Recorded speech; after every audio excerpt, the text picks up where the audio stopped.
literally just said, fucking Scorpy here is gonna swear on stream. Okay, but I didn't say that once the stream started. Now 10 I'm starting seconds to for stream, Halberd so and it's gonna be Snare. there. Alright, y'all, get out. Cool, guys. Get Good luck. I just made a out. quote. Get out! Holy, I feel like User such left an your ignorant channel. caster, dude. This guy is Kunshin, You were dude. moved. Oh, that's on stream me whining like a baby. He just removed me on my friends on his friends list, dude. I really take that personally, man. Really, dude. Why would you take that personally? I don't know. You know, Kunshin was a big fan at some point, you know, and now he just, you know, moved on to bigger and better places like Spartan Esports. Yeah, bro. I think he's still a big fan. Yeah, I know. Don't He's worry probably about made a it. new account, though. You know, I'll just find excuses to why he removed me. You know what I mean? User joined your Guys, just channel. go wait in the bird cave when you're done. We'll all regroup there. Understood. User left Aware. your channel.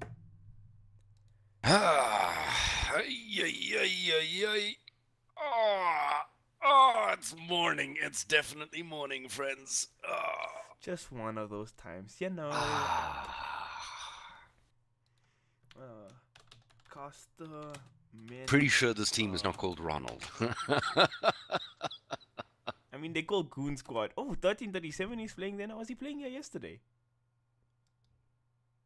1337, lead. Yeah.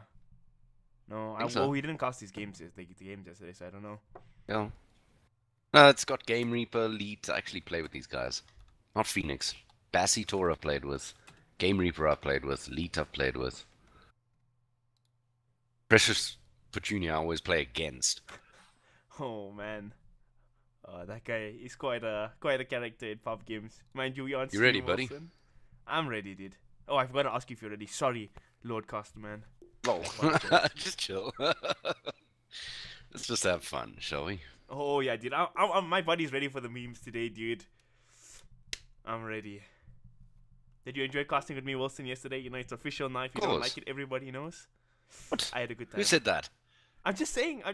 If you want to put it on the record that you don't like casting with me, it can be out there now. What are you talking about? I'm just giving you the chance, you know? We had a fantastic bunch of games yesterday. Yeah, we did. It was good. I don't see any issues.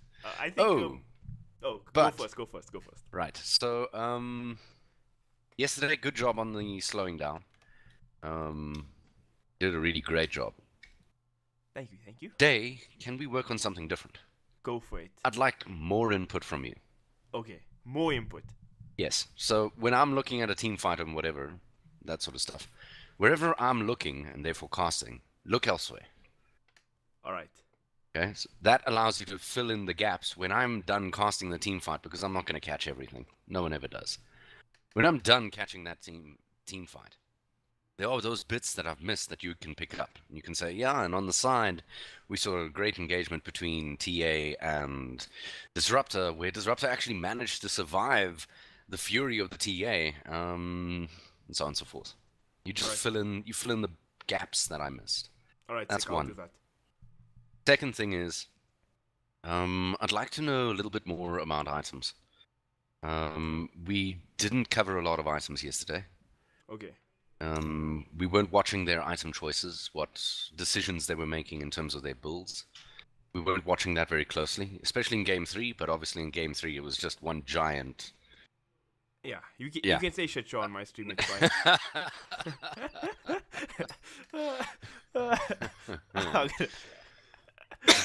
Yes, yesterday was one giant shit show. And, yeah. That game was so funny. So obviously not for Game 3, but in the other games we weren't looking very closely at those kind of decisions that they were making, like what builds they were going for, why they were going for it, what items they were going for, and why they were going for those. Sweet. So I'd like to focus a little bit more on those if that's at all possible. All right. I'm going to keep doing my thing, and then you must feel free in those quiet moments to talk about an item build that a particular hero is going and why it's a good idea. Or not a good idea. And then we can talk about that. That helps us fill in those gaps. Sweet. Yeah.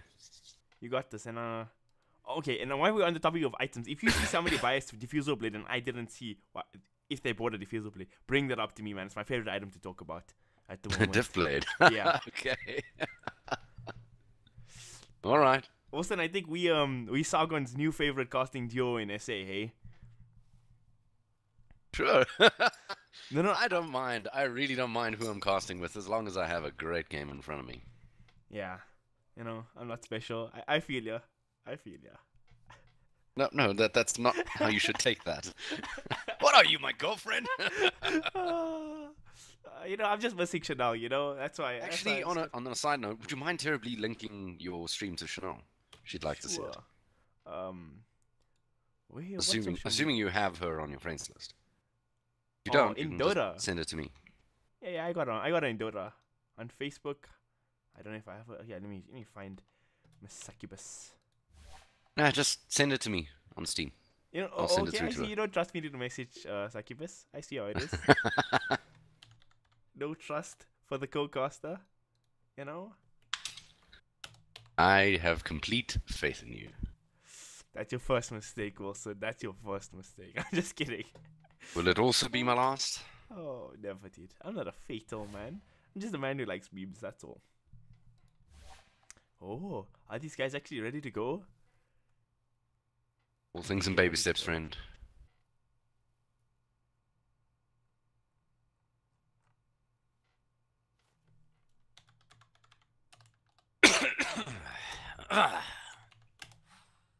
I'm feeling a little... Ugh. It's because you missed the team meeting at 10:30 today, Wilson. You know why? You know why? I'm curious. I've been breathing in a little bit too much gas.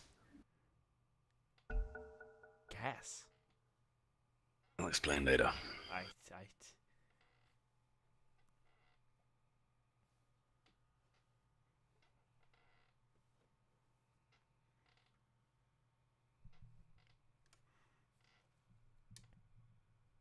5 seconds remaining. Dire team ban. Radiant team ban. Good morning, boys and girls. Welcome back. This is the Mega8 Qualifiers, the one and the only. And joining me on this magnificent stage upon which we shall see the battlegrounds of Dota fall from the heavens will be none other than the big man himself, KaameelDotA. Oh man, I'm ready for today. Spartan Esports taking on the Goon Squad. I think this match is gonna be a really good match. Day 2 of the qualifiers. I'm not sure if this is a do or die game for the teams. I could not find the fixtures on the tournament website at all. I'm a fool, but I'm ready, man. I'm ready. This should be a good game. Right, so what you're looking at in front of you is Spartan Esports on the top and Ronald at the bottom. Now, Ronald isn't actually Ronald. It's a good old Goon Squad, which we did see. Actually, they had a pretty decent showing yesterday. Some nice names out here, some good experience. And we're looking forward to a good draft, and it's going on at a rate of knots, let's be entirely honest. So, without any further ado, let's get into it. Nyx Assassin and Night Stalker taken out by Spartan Esports on the other side of the coin. It's going to be that Tinker as well as that Earthshaker banned out. These are pretty common bans, right? Those are very common bans, but on the flip side, you see Goon Squad really doing their research here and just respecting the good old Petunia Tinker, and they ban it out. And now, okay, so yesterday, I feel so bad about this because I'm usually super on point that I know who the people I'm casting. But Mr. Standin.msn there is in fact Kunshan. So now that makes sense why we see all these first pick Ember Spirits come out. You know, he used to be on my friend list, so I would have known, but turns out I got removed. But yeah, first pick Spirit Breaker Ember Spirit, something we saw yesterday as well. And Goon Squad responding with the Lich and the Monkey King. I like the Lich. I like the Monkey King as well. I don't know how I feel about Monkey King coming out second pick as well, but yeah, it's looking good so far. Definitely okay. I don't know. I'm kind of sick and tired of seeing a Spirit Breaker. You're sick and tired of seeing a Spirit Breaker? Yeah, I'm sick and tired of it. I want to see something else. Look, I'll grant you this. He is very exciting. He makes for incredibly exciting Dota. This madman just charging across the field straight into the back lines, and then he doesn't care. He just dives. He just goes. Which is exciting. Okay, but I'd like to see something different. On that note, Wilson, are you also sick and tired of seeing Lich? Are you also sick and tired of seeing Venomancer? Are you also sick and tired of seeing Viper? No. And you also sick and tired of seeing Necrolite? Because that is the patch we have to deal with right now. Well, let's be honest. Lich is not entirely too flashy. And in a team fight, sometimes that ulti can be just so glorious. So no, I'm not sick and tired. of seeing Lich. Because at least, you know, he brings a sense of fun to the game. You get to watch the bounces. It's like a witch doctor. He's just a lot of fun with a coconut, right? True, The Lich is a bigger version of that. I much prefer watching a Lich than a Spirit Breaker. I can respect that. We see the Broodmother getting banned out this game, so I think the Broodmother is starting to rise in popularity here in SA Dota. Stunt paved the way. Just putting that out there. Yep, and we've seen it used incredibly effectively as a sucker punch in drafts. What inevitably happened was that they'd leave it right for the last pick, so that the rest of the draft wouldn't be able to really deal with the Broodmother. And I think Spartan Esports just don't want to get caught in the same trap. Similar situation with the Kunkka. Very, very strong roamer, very strong support. That X marks the spot doing a lot of work, and given that the Disruptor's out of the field as well, that means that these lineups can have very mobile front lines without any serious ramifications. Yeah, and the Kunkka is just a really strong hero right now, like you said. And also, the fact that Coco's ROM is also, I think, a big part to play in Kunkka. So you can have a hero like Monkey King just out there duking it on the front lines and can just survive that much longer with the ROM from his good old ship. Now, Goon Squad taking their time to think about this fourth ban. Let's see what they take out 2 supports and a mid hero so far. I wonder what they're going to ban out here. Any guesses for the fourth ban, Wilson? What did you ban if you were in their shoes? Well, I wouldn't know unless... Well, there you have it. You have a Viper. You were going to ban Viper, I know. I was going to say... No. I actually wasn't going to say Viper, honestly. So I was just going to say it entirely depends on where their lineup is going to go. So they obviously don't want to go up against a Viper because they're worried about their mid lane, and Viper would perform well against whoever they're thinking for the mid lane there. And that's the kind of thought process we have to go through here. Necrophos picked up from the side of Spartan Esports. Solid hero. Very, very solid. I was not expecting to see a Necrolite make it through the... Or Necrophos, rather, make it through the draft in any of these games today. And actually did in the second phase, mind you. Now, this is where Goon Squad are in a bit of a pickle, right? They picked this Lich Monkey King. The Monkey King most likely, or could be a core hero, both safe lane mid or sometimes off lane now in the pro scene we're seeing it. But they have a Lich, right? So AA, I would say, is one of the better counters to Monkey King in Dota 2 at the moment. And they can't... I don't think they can actually go AA Lich dual support. I mean, you can do it, but it's when you're playing against a Spirit Breaker, you're playing with 2 supports that don't really do all that much in the early game. And you have another hero on the counterpart for your enemy team just trying to wreck the lane. So AA is kind of taken out. The Nyx Assassin is also banned out by Spartan Esports. So what they're going to pick to counter deal with this Necrolite is something I'm interested to see. They've opted to go with just as much single target damage as that Necrophos comes to the field with. Doom managing to take out a single hero from a team fight quite convincingly and keeping it out for quite some time. I've seen a lot of Doom recently, actually. His popularity has been rising. Do you really think he brings enough to the field? I mean, there's just so many things you can do, like Octarine, sorry, not Octarine, Lotus Orb and Lincoln Sphere, and there's all sorts of silly nonsense they can come up with. And of course, it opens up the possibility of an Ags anti-mage coming out for the side of Spartan Esports. So like you said, that's a good point, but like, the great thing about Doom, I think one of its big benefits is that how versatile he is in his own terms of item build. So if your team needs something like a Lotus Orb or a Lincoln Sphere, he's free to build that. He's free to build whatever he wants. He's just one of the most versatile heroes in terms of item builds in the game. He's also one of the few heroes that gets a lot of gold just statically. Like, he's level 10 talent with the extra 80 gold on Devour bonus gold is pretty insane in terms of just... Oh, it's like running around with Midas, right? Yeah, it's more than a Midas. It's insane. But yeah, I'm a big fan of Doom at the moment. I see it is rising in popularity, and for good reason. I think it's a strong hero. I'm interested to see, like, I think a big thing this game will see how quick, if Goon Squad are taking the engagements and they getting the jump in engagements and getting the big Dooms on Ember Spirit or Necroforce, I think they'll be in good shape. So yeah, I'm liking this Doom pick. Let's see what they follow it up with here. Fourth pick, they see the Shadow Shaman come out for Spartan Esports, so that's some push for them because that's a lot of push. Ooh, Clockwork. Nice little pick here. I quite like it. Restricts the movements, mucks up team fights. That's his job. And of course, it means if they want to go for a sniper here, despite of Spartan Esports, Clockworks are going to be all over him like 10 white on seconds rice. remaining. Yeah. And just to touch on the Shadow Shaman pick a little more, why I like it so much for 5 Spartan Esports is that seconds remaining. the 3 heroes they got so far, Spirit Breaker, Ember Spirit, and Necroforce, are 3 really strong heroes in their own right, but none of them are particularly good at hitting towers. I mean, Ember Spirit, probably one of the worst tower hitting middle laners in the game. So Shadow Shaman just kind of helps with that and to actually take objectives. Certainly. Well, final bans. It's time, and Outworld Devourer will be taken out of the field from Spartan Esports. On the other side of the coin, we patiently await for Goon Squad to put some serious thought into this. And I do like the way Goon Squad draft, actually. They take their time. They know they've got a bit of reserve time. Not a lot, but they take their time and they put the thought they need to into it. They've got 23 seconds of reserve time left, which means we're going to see this pick very, very, very quickly. But I don't think they'll be all too rushed. As actually the puck is taken out. Interesting. Why puck? We could Isn't that see, Necro gonna go mid? so that is a Necro mid, but an offlane puck in this 10 game, seconds remaining. like none of these support heroes or core heroes can actually 5 deal with an seconds offlane puck remaining. very effectively. So it would have been like offlane puck is like, oh yeah, it's an offlane, but in favorable matchups it gets a lot out of the lane. So I like the ban a lot. That's Oh. nice. I think they go for the troll. Works very well with the Monkey King. He gets those stacks up of Jingu Mastery very quickly.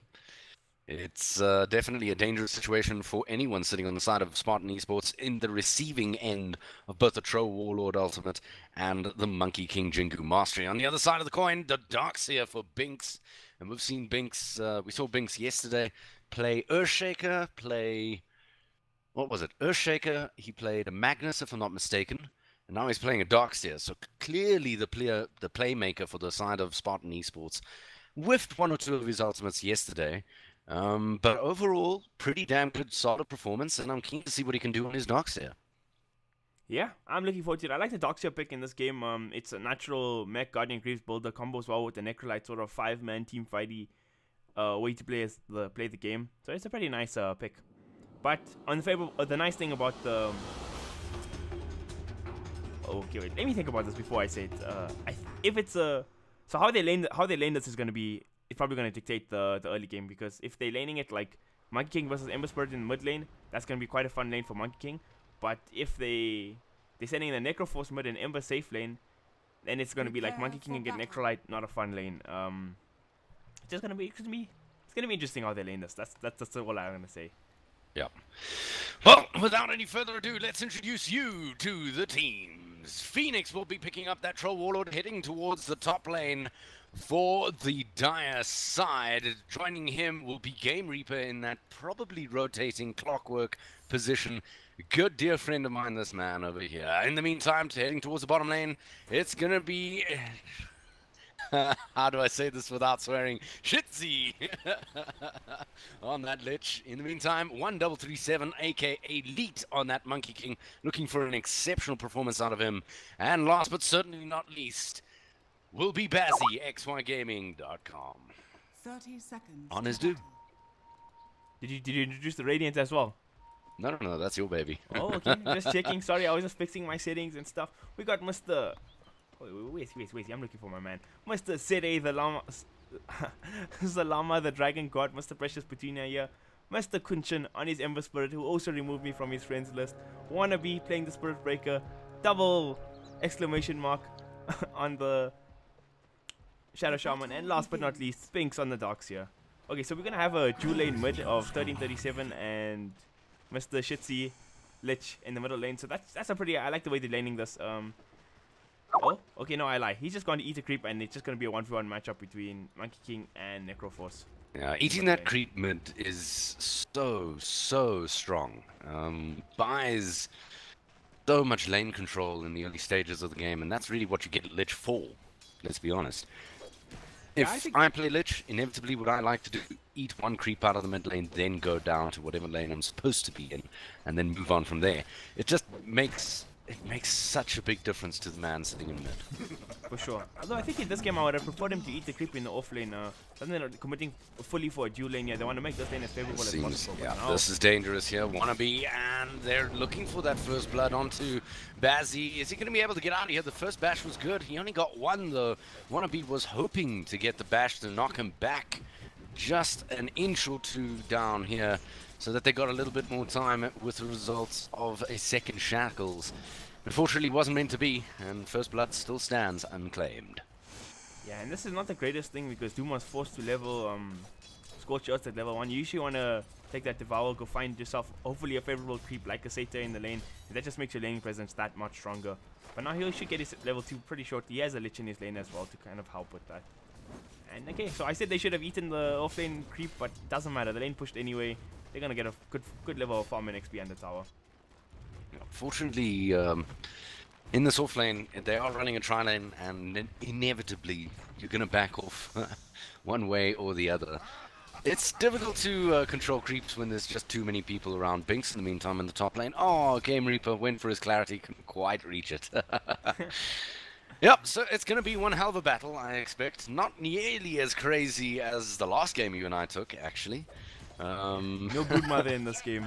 No Broodmother, and certainly not, what was it, 96 kills in 44 minutes. That game was that was crazy. the game Alpha Star versus, remind me again?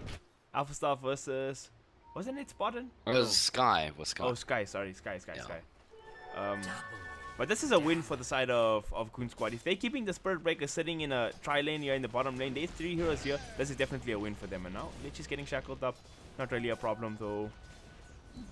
I don't know. That right click is very strong from Shadow Shaman. If they do get a few more in there, they'll be okay. But Bazzy making sure that Shadow Shaman might be in a spot of trouble. It is First Blood. He's went for the deny, didn't quite get it, and as if they were all ganging up on him, this Into Conqueror throws out the War Stomp to stop Wannabe from saving his friend. In the mid lane, 37 gets a solo kill on the Necrolite. Feels solo kill so on the good, Necrolite, man. who also had double damage.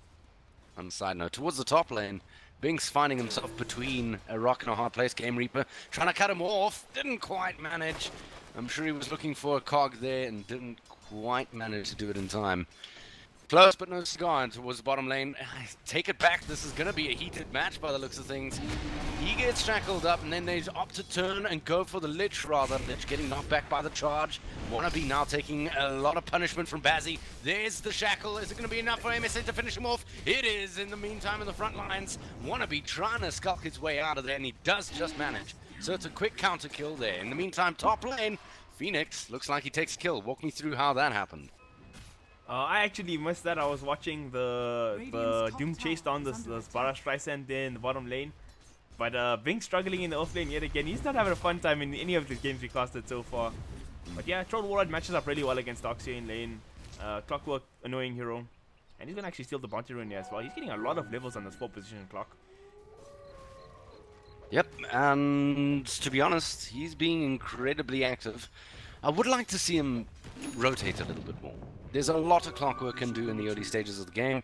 If they play this rotating Clockwork sort of position, I like to see him go mid, I like to see him go bot, I like to see him going everywhere for at very least the first 6 minutes of the game. We're already at 4 minutes 30, 3 for 2, and I think Game Reaper has been solidly positioned up here in the top position, in the top lane. I don't know if you can actually kill this Necroforce in the middle lane. It's not an easy kill. Necroforce had a full completed magic wand here as well, but okay. For 13-7 could be in trouble. Barra's here, starting out. Yeah, unfortunately he is invis, and now leads. Oh, he's so dead. There is nothing he can do. Even Shitzy comes on in, but there's nothing he can do either. And Wannabe, he's low, but he's happy. He's made his rotation. He had a invis rune to help out. And finally, Precious Petunia here gets his revenge. Towards the bottom lane. Doom getting shackled up. Rooted again. Don't think it's going to be enough. He turns a little bit. Yeah, okay, alright. Just throwing out the cheeky little Infernal Blade and then saying, back off, buddy. Doom with Ice Armor is a really hard target to kill, even with Ember Spirit Shadow Shaman. Yep, certainly. So, what is Binks looking towards here? Other than getting caught inside cogs. Now, Game Reaper, wow, look at that damage. Binks trying to make a hasty escape. He's got nowhere to go. And that is it. Poor Binks. I was about to say, what should Binks look to for the top lane? He seems to be struggling in. Monkey. Yeah, Monkey King. Actually, there's the charge. Oh, the Reaper of Souls comes down and helps himself to lead yet again. And that's going to make Precious Petunia very, very happy indeed. Damn.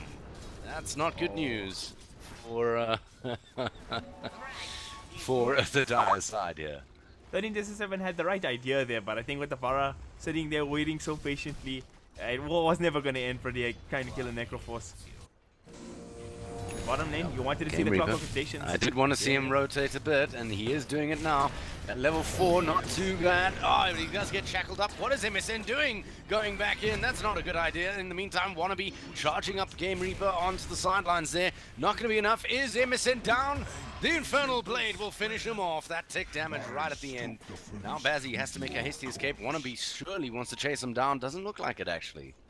Oh man, Vassito, what a player there, getting the kill on Ember Spirit. He went for the big kill there and he got it, man. Well played to him. They even rotated the Spirit Breaker. I really thought they could have turned that one around. I think Spirit Breaker messed up there. He should have charged the Doom, and then the Ember Spirit would have most likely survived there, but he went on the Clockwork instead, and yeah, those kind of mistakes happen. Alright friends, I have a funny feeling they're yep, here it comes. It's a gank onto the mid lane, and it's gonna be a tough one. Precious Petunia taking a lot of damage from the battery assault. He's got plenty of heal though. He might just make it through here. Yes, beautifully timed on that Ghost Shroud, avoiding some of the right-click damage that was bound for him. Game Reaper now in a spot of trouble. Caught on the other side of the front lines. He's gonna have to cog and run, and he does manage to find a quiet place to just quietly TP on home. So 3 heroes rotate for this guy, and he's no kill. Sitting at about better than half HP here in the middle lane, carrying on farming. This is the power of the Necroforce, man. He just can't kill this guy in lane. He's just too strong. Very, very, very also tough to kill. The hero composition not the greatest at killing Necroforce either. Mostly physical damage. So yeah, it's just one of those things. What saved him there was the incredibly quick fingers on the Ghost Shroud as, bottom lane, it looks like down goes the Lich, and Bazzy might join him soon if he doesn't make a hasty retreat. Actually, no. He fancies himself tough. He's going after Wannabe. Wannabe taking a world of damage. I don't think it's going to be enough to kill him. Back and forth we go. Another charge coming through. Bazzy getting a right click.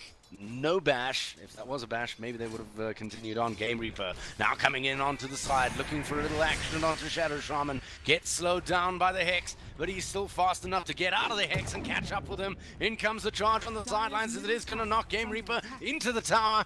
Does he have enough damage to finish him off? He doesn't. Shadow Shaman stands victorious, bloodied but unbowed. Meanwhile, Necroforce committing the Reaper sight in the middle lane, almost getting the kill on 13-37, but close but no cigar. That's a huge commitment here. Sorry, Chain Frost committed for a single bounce onto Precious Petunia. That's how desperate they are. Lead walks on in. He's got the Jingu Mastery activated. Goes for the Boundless Strike. Not too bad. He's doing a world of damage. He needs maybe 1 or 2 more right clicks. Is he going to be able to find it? Doesn't look like it. Precious Petunia getting to the safety of the tower and hiding in the trees where Monkey King should prosper, but is not for some reason. No, it's a hard lane, man. Necroforce is just really, really strong in the laning phases of Dota 2. He's like a Bloodseeker, but only gets mana and HP back. Speaking of someone who's getting much of nothing, no HP and no mana, is going to be Binks in this top lane, who Troll is just absolutely butchering with Game Reaper's assistance. Now Game Reaper, nice rotation, means Binks is on the wrong side of the map. He catches up with him, Binks can't outrun him, and Phoenix walks away with yet another kill in the bank. He's now sitting at 2-0-1, meaning he's fairly rich for 10 minutes in. Let's quickly take a look at that. Oh, Vassito with the Hadouken! Nicely done, and the Doom stuck in the wrong side of life. He's going to go down. Nice combination of shackles and Hex there from the Shadow Shaman, securing himself another kill as well. MSN's going to be happy with that. He does have to bounce back from a few deaths himself, just the one actually. He's 5-1-0. And actually, net worth-wise, he's sitting 3rd, so not doing all too badly. I'm liking what Kunchit's doing here. He's going for a Blade Mail, this game first item, and Blade Mail Ember Spirit is not something you see all too often, but it's something I'm a big fan of. This is a hero that wants to get in your face and man fight you in the early stages of the game, and Blade Mail just allows you to do that with little to no consequence. In some cases, you know, in perfect scenarios. My only concern is that Blade Mail on Ember, he's not exactly the tankiest person on the planet. I'd like to... If there were a Blade Mail, I would expect Precious Petunia to be picking it up, because he seems to be the target for absolutely everything this particular matchup, and he does have tons of regen if he manages to get a few last hits in the process of the fight. Yeah, Blade Mail Necroforce was quite a popular build at some point. Now I think Petunia is going for the Veil. If he gets enough farm, hopefully into a Radiance as well. In the bottom lane. Bottom lane looks like it is. Might try to make this play. I don't think they can. Not straight out of fog like that. They want to, but at the same time, there's only the two of them. In the top lane, Petunia making the rotation to on Game Reaper, but he actually cost him his life. Yeah, well, I'd say that's worth it. Game Reaper going down, you finally managed to take down Precious Petunia, and Binks is in a spot of trouble.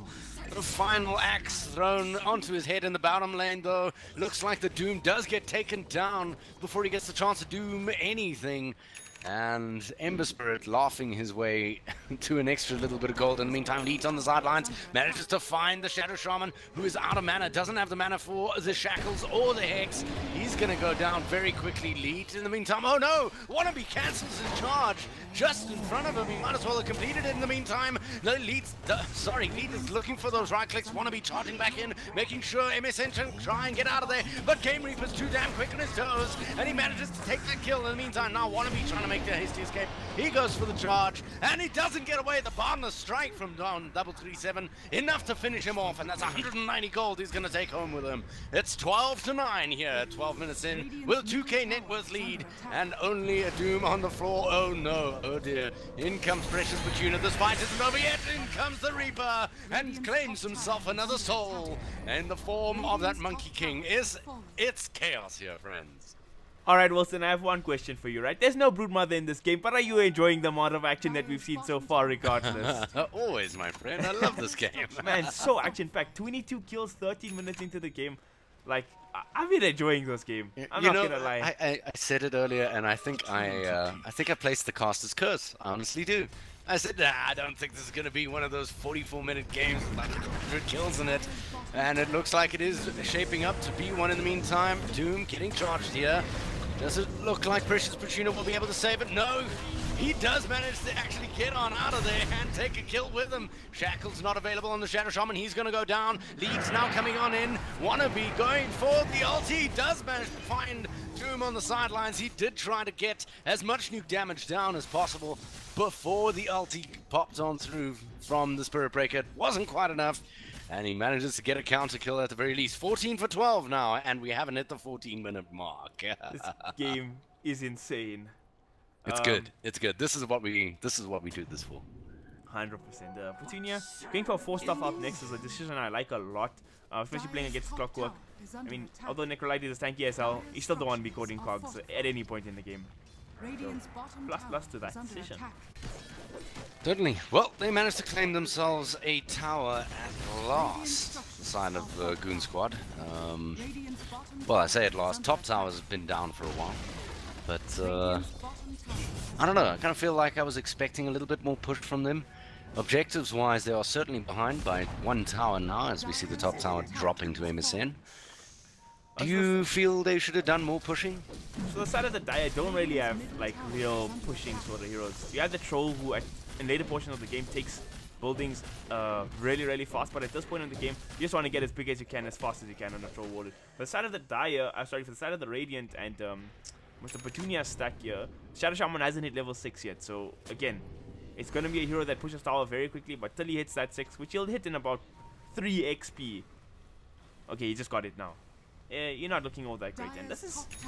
Okay, so the Shadow Shaman actually took no points in his Ether Shock and he's maxing Hex and Shackles. That's something you don't see all too often in 2017. And why do you think he's doing that? Why is he doing that? So the disables are pretty strong, but I feel the reason you see people max out the nukes early on in the game is because it's like, oh... Looks like the fight's about to break out. MSN charged on in. He does have a little bit of extra HP. Oh, the Reaper walks in and finishes the job. Not even that Chain Frost is going to save them, and they're happy to share the damage as much as they like, actually. Barra's still going in here. He's going ham. Wannabe, no chill found that day. Nope, Wannabe, he wants to get in there. Oh no, Doom getting shackled up on the sidelines. Oh, Wannabe's gonna go down first though. 1337. He's actually gonna get caught with his pants down by Binks of all people here. That Iron Shell on Precious Petunia doing its job. And that is it. I did see a deny though. Oh my word, they managed to deny MSN. Oh, so Was he doomed up? He was. This game is madness. 14-16. And not much of a net worth lead. And I've got to be honest, it's looking promising for Precious Petunia. He might be in trouble here though. Might have overstepped his bounce, but the Cogs just miss out. They just miss out because of the surge from Binks. It looks like it's Binks' job to just make sure people get on out. He is now slowed down and there's not much that he can do. There's another surge. Is it going to be enough? No! Phoenix walks on in and takes the kill. The charge is there from Wannabe. The fight's about to break out. There's the disable, the shackles onto Phoenix. It's not going to be enough to kill him. He's trying to get on out. MSN going for the chase. On the sidelines, Game Reaper goes down to Wannabe. And the fight is absolutely stratospheric at this point. Doom going for the nuke onto Wannabe. Wannabe trying to make hasty escape. He's going to die to the tick damage on the sidelines. Leet chasing after Binks. Binks trying to get out of there. Doesn't quite manage. And 1337 walks away with yet another kill on 274 gold in his pocket. And finally, this mid tower can drop for the side of the Radiant. Oh man, these fights are so scrappy. That fight lasted the duration so long that it actually became 2 fights. Yeah, that became like 2 or 3 tiny little fights all over the map, all over this midfield. At one point, I was zoomed out at such a point that it looked like I was going to literally get into orbit over Dota land. Oh man, yeah, I feel like it's a bit of a case of struggling there in the middle lane for the side of the Radiant. They already committed Shadow Shaman wards in the middle here, not near to any objective, just to secure the win in that fight. And pushing up to the tier 2 with no Shadow Shaman wards at this point in the game, it's never gonna end well. Neat. Not really gonna gonna look do at top. I don't think he has. Yeah, okay. We're gonna need some sort of silence, I think. If they want to catch the Ember Spirit out here on his own, they're gonna need some sort of lockdown that keeps him there for as long as humanly possible. What do you think of going? What do you think of going an Orchid Malevolence on this monkey? On this Monkey King? I mean, it's not a bad item choice. Like, later Well, that into Bloodthorn. But at this point in the game, like, Monkey King is like, it's a hero you toe the fine line with when you play in a core position. You do a hell of a lot of damage, but you can also be bursted down really easily. So you don't really want to be buying these glass cannon items at this point in the game. Like, see, he's going straight for the Sanchen Yasha this game.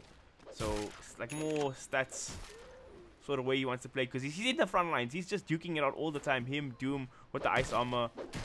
So, although Orchid would be good, he's sort of catching this Ember Spirit, sort of locking down the Necrolite as well. I think I like the way he's going, building more stats heavy, more man fight items. Well, actually, before that fight mid broke out, we were talking about the Shadow Shaman. Oh, and the build he's opted to go for. And I do actually want the answer to that one, so please do walk me through it. Why would he go for a 0-3-2-1 build? Why he's going for a 0-3-2-1 build? Oh gosh, I can't exactly tell you why he's going for disables over nukes this game, but I can tell you why you take the nukes early on in the game. It's because early on, your biggest thing in killing enemy heroes is usually damage. Right? You have a Spirit Breaker to lock heroes down, you have Change to lock heroes down. What you need is damage to be able to burst down heroes.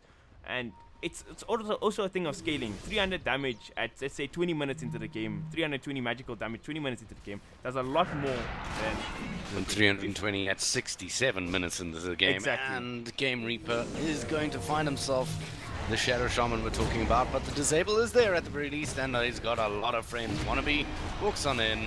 No Reaper Scythe from the Necrophos. I'm pretty sure he was looking for it, but the knockback from the bash kind of saving him from that fate. And now Roshan's getting smacked up here by Phoenix, and before the action starts going on again while you're rushing, another thing why you take your nukes is that it gives you an ability as a 5% support to also push out lanes when lanes are shoving in, or if you want to shove in a lane and drop towers to solo siege as well. And Flash Farm, you'll notice this is one of the poorest Shadow Shamans we've ever seen. And he has no method of Flash Farming with the Ether Shock either. So it's a bit of a risky maneuver, but what's the benefit? The benefit is you get good long duration disables, and you don't give up on your pushing ability, which is, of course, the Serpent Wards. So, I don't know. Do you think it was the right choice here, focusing on those disables?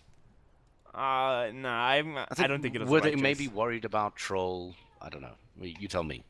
I don't think it was the right choice. There's a reason in pro games when you see Shadow Shamans play, they never go max disable and always take points in the Aether Shock. It's just it's one of the better nuke. It's at level 1. It's 140 damage nuke.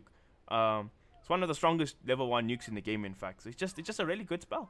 I mean, I just think he's undervaluing it. I think no matter whether we agree with his decision or not, though, when he's sitting at 1600 net worth, we're not allowed to laugh at him at all. It's never fun to be that 5 support who just has mana boots for the duration of the game. Believe me, I feel you, bro. I definitely feel you, bro. Many a game, I end up at the end of the game with nothing more than 1,000 net worth. But that's mostly because I'm bad, not for any other reason. Right, so let's talk about Necrophos quickly. He's had a spectacular game. He's had a really good time of this. And he's going for a Hurricane Pike. Now, why that? Just for stats? Put in conjunction with his 4-staff? So yeah, he bought the 4-staff already. Going for the full Hurricane Pike. I don't know if I like the decision too much. I guess it's pretty okay when you have these heroes that are right in your face, like Troll, Doom. These heroes want to get into you, so you can kind of get that back away. I don't know why. That's pretty good. Gives in some extra right-click range as well. Not something you don't see, but I just think it's okay this game. Not too bad. I like the decision getting the 4-staff though. Against Clockwork, it's a really big deal. Well, if there's a Clockwork on the field, you really don't have much option. It has to be a 4-staff. A 4-staff or nothing, at the very least. You 100%. need to get a 4-staff. 100%. Yeah. And you did just mention Clockwork. He's still looking for his Blade Mail. Pretty common stuff. Relatively tanky hero. Does make use of the Blade Mail in better ways than most heroes. Because he often is right in the middle of the fray and the first man in. Therefore, the first man to get nuked down. If he has a Blade Mail, he might be able to turn things around very, very quickly. And that's why I'd also like to see one day, one very distant day, this Clockwork carry a Lotus Orb. Yeah, Lotus Orb. This game it's really value actually. You got a lot of things to reflect. Shadow Shaman, Hex, Reaper, Scythe, Shackles. It's a super value item this game. I agree with you there. I like to see a Lotus Orb come out from him as well. Still a bit poor and a bit early for that, but at some point we can dream. Well, you did say Doom is one of those heroes that is very versatile in what he can pick up. Maybe that's what he should be looking towards. In comes the ulti for the Troll Warlord, and the tower shall fall surely. They actually could have used the glyph on this tier 2. That's not something you see every day. Means the push is available here onto the higher ground here, if they really want to do it. So Shadow Shaman got caught here in this middle lane, and this is a perfect example of why you max nukes on Shadow Shaman. He's trying to push out this middle lane, shove it in, while his top lane is getting pushed in, while Ember's pushing out bot. But you did right-clicking creeps as a Shadow Shaman. It's not effective. If he had 4 points in nukes, he could have just popped that creep wave and then backed out before he got wrecked by this Clockwork. These little things make a difference in Dota. It's always the little things that catch you off guard. They managed to get just a jot of damage onto this tier 3 tower. Oh, they're TPing out. They do want a piece of this fight. They've recognized that they're backing off, and they might be doing it in a scrappy manner, but who are they going to catch? Yep, the charge is on.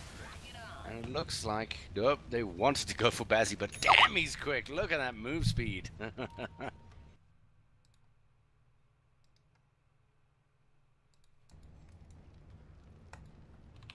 Well, interesting call to back on off. I understand that their tier 3 in the bottom lane was starting to be pressured. They did lose their tier 2 to a bunch of creeps as well. And I'm sure that push was facilitated by, in all likelihood, this man right here, MSN, who is Kunshin, if I'm not mistaken. Yeah.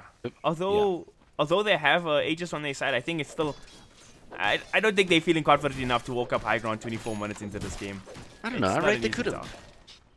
I really do. Shadow Shaman was down. They could have. There were only 2 or 3 there. Yeah, sure, you'd have to bring... They could bring one back very quickly. But they're 5, they're 4, you know. I don't know. I rate they could have. It's the safer option is definitely just pick off the tier 2s across the map, start constricting the farm and the map presence of the enemy, making sure that you stay ahead. They are ahead by 6k, not all that much, sitting at 24 minutes. 21 to 16. Are they going to push up onto this high ground now? If they were going to pick a time, I would have done it earlier. But then again, they see the wards committed top. To the top lane. Yep, that means that tower is likely to go down. They're going to have to get value here. Oh, Game Reaper going on in, finding Binks on the sidelines. He does still have vacuum and wall. There's a vacuum. No wall coming out from Binks just yet. Out comes the Chain Frost. It's enough to kill him before the wall comes down. In comes the Monkey King ulti on the sidelines, and now the fight has broken out. Again, at stratospheric levels, we're going to have to go to cover this one for you. Now Wannabe drops very low in the front lines, though. Oh, all the shackle in the world ain't gonna save you from Bazzy, who is absolutely huge. Walks in and says, I spell your doom in the meantime. In the front lines, Lich surviving by the skin of his teeth from a Reaper's scythe there. He is gonna go down eventually to the charge, but that was value. Tier 3 tower is down, and they managed to walk away with quite a lot of kills as well. That's 10k net worth from 6 just on that single fight, and I believe the only man to go down was that Lich.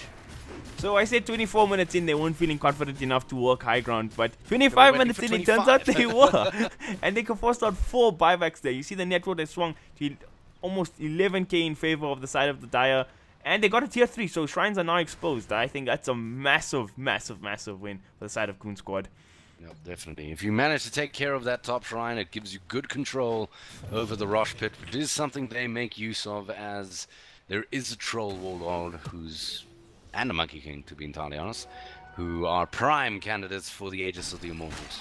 Oh, Game Reaper with the pro hooks. What an incredible catch from Game Reaper. What a catch, and he deserves every last bit of that gold. Damn, that was from miles away. Shaman Reaper. Poor Shaman. Shaman really having a rough time of things here. I don't know. What do you think? Yeah, playing a 5 position Shaman in a game like this is never easy when you have so many heroes that can, like, they just run at you. Heroes like Monkey King, Troll Warlord, Doom, even the Clockwork more specifically. Especially this game. It's not easy to play Shaman this game, no doubt about it. Battle Trance popped on Phoenix, and that buys them yet another tower in the bank. That's another 2,000 net worth of lead, and I don't know, it's looking dangerous. Clockwork actually opting to go for a Glimmer Cape here. I thought it was going to be a Blade Mail. Nah, going for the Glimmer Cape instead. Pretty about good. the magic resistance? Magic resistance, you can save your teammates with it as well, which is a pretty big deal. There's no like inherent inverse, so you're forcing them to buy detection just to counter an item, 2,000 gold item, mind you. So that's a big deal as well. Is Leet in trouble here? He's actually going to pop his ulti for that. Oh, the Reaper Sun comes down. Does he have enough regen? Yes, he is starting the lifesteal. Precious Petunia hits the deck and bites off more than he can chew in the form of 1-3-3-7. And he is leaping with joy here, Monkey King. He's been dying to take a 1-on-1 fight up against that Necrophos for quite some time. Finally, he turns out the victor. That was a fight me at Bayside KFC engagement there. V1v1, like, I'm gonna man fight you, you're gonna man fight me, let's see who takes the cake. And Monkey King actually won that engagement. I think relying very much on Ghost Shroud is the Necrophos, and that's really what went kind of wrong there. I don't know, do you feel it could have gone either way, or do you feel it'll always go the Monkey King's way? I mean, 1337 went 75 extra Jingu mastery damage, so he's got like a lot of damage once that procs. It's just like, when you fight, like Necrophos is like a really strong hero and can kill almost anything all the time. But like the way you engage a Necrophos is not like straight up man fighting things. You like weave in and out of fights, regening here, baiting people there, like catching people off guard. You don't just straight up man fight, right? That Growth Shroud, you pop it and you hit your magic wand that gives you like full HP. You do that, you catch people by surprise. You don't man fight, you know. That's a bit of a desperate move. 28 minutes into this game, sorry. Hey, what you gotta do in a game like this, Gotta do what you gotta do, exactly. Well, let's just quickly point out the vision at the moment. If you take a look at that, it's quite one-sided. The map very, very dark. For the team that's actually winning at the moment, surprisingly. Still, they've got vision in a very critical location here on the higher ground of base. They pretty much have all the information they need just from the single ward. Problem is this, I think they've just spotted them jumping into Rosh. Can they do anything about it? There's a charge there onto the Lich in the mid lane, which is immediately cancelled. Okay. Alright, fine. I'm okay with that. Yeah, then they haven't got the BKB shift queued up now as well. I wonder if they'll actually need to be able to purchase it, or they're just gonna win the game of this Aegis. Troll got a cheese as a second Aegis, so cheese as well on the Troll, and he's got a 10-second BKB as well. So I know, man, this is looking scary for the side of Spartan Esports. 16k net worth behind, no tier 3 tower in the bottom lane, and facing Aegis cheese the side of Goon Squad. There is a diffusal blade, by the way, on Troll Warlord. Don't know if you spotted that. You told me to point it out if ever I saw it, because it is your favorite. Yeah, it's really... So, like, when you're playing against Necroforce, diffusal is a must on any hero you play. Luckily, Trolls are good. Okay, let's pause that while we watch this Rax get decimated. Rax slowly taking some damage. Precious Junior looking for the moment to go on in. Nice ulti coming through. Game Reaper now jumping on into Wannabe. He probably wanted to get a little bit deeper, but didn't quite manage. In the meantime, he will go down though. Biggs is down. Wannabe's down. Phoenix wailing away in the front lines is going to take down that poor little Necrophos, and that's the end of him. Rooted will be both the Monkey King and Game Reaper in the front lines there. Now again, Shackle coming through, but it's not going to be enough as the GG well played is called, and that is the end of it all. 31-17, 30-minute game, and what a decisive victory this was. That was a really strong performance coming out from the side of Goon Squad. They picked these strong laners, they laned well. And just once the mid game came on, they were just winning the engagements, they were like really close engagements at the start of this game, but once they started falling in the hands of Goon Squad, they used their goal lead to the maximum efficiency there. Yeah. Also, good to mention that Troll Warlord had more or less free farm for most of that game, so once he came online, it was just insane. Yeah, certainly. Is maybe that something that the other team could have looked towards fixing? Maybe putting a little bit more pressure in the top lane? It is hard to do that because so Troll naturally matches up great against Darkseer in the lane. The bottom lane were very occupied to commit to that bottom lane with Basseter and Shitzy, Lich, the Doom Lich dual lane there. So they kept a lot of heroes there. And in the middle lane, you pick the Necrolite to just park in a lane and just be okay. So he's meant to be strong in lane and just solo up there and just make space for the other lanes. But yeah, it was a hard game to sort of try pressure the Troll Warlord. Certainly. Well, that's the first one for today. There is another one coming up, so do stay tuned. These are all best of ones as the qualifiers is making use of the Swiss system. We shall see how the cookie crumbles after the final game, which is coming up shortly. Don't go anywhere. We'll see you shortly. Cheerio for now.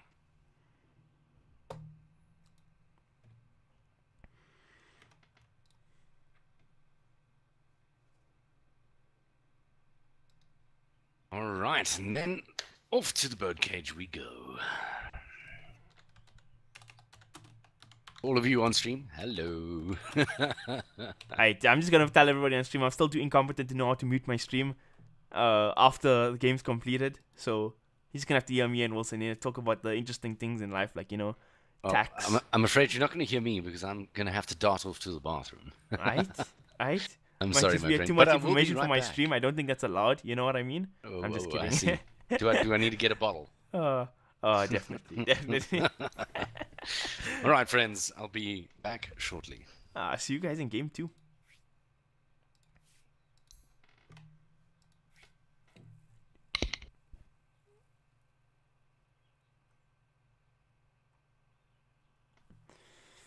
Alright, let's go watch Coffee and Richard stream off this game here. Which game they casting? I think they're casting AFK versus...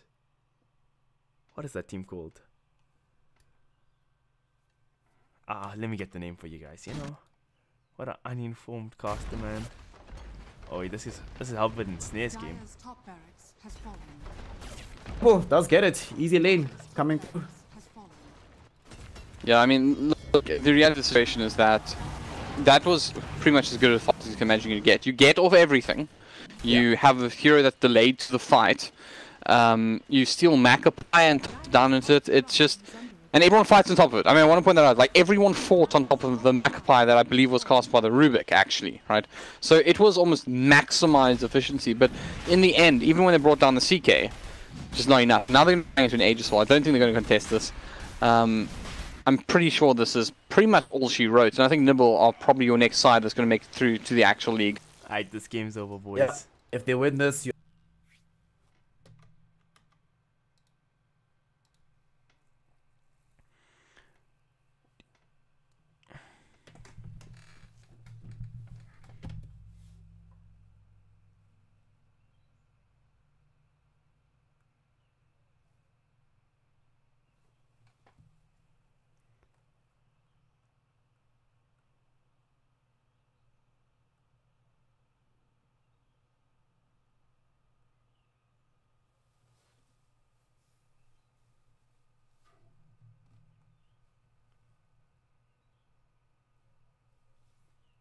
Hello, friends. Hey, Wilson's back. Wilson is back. So what did you think of that game?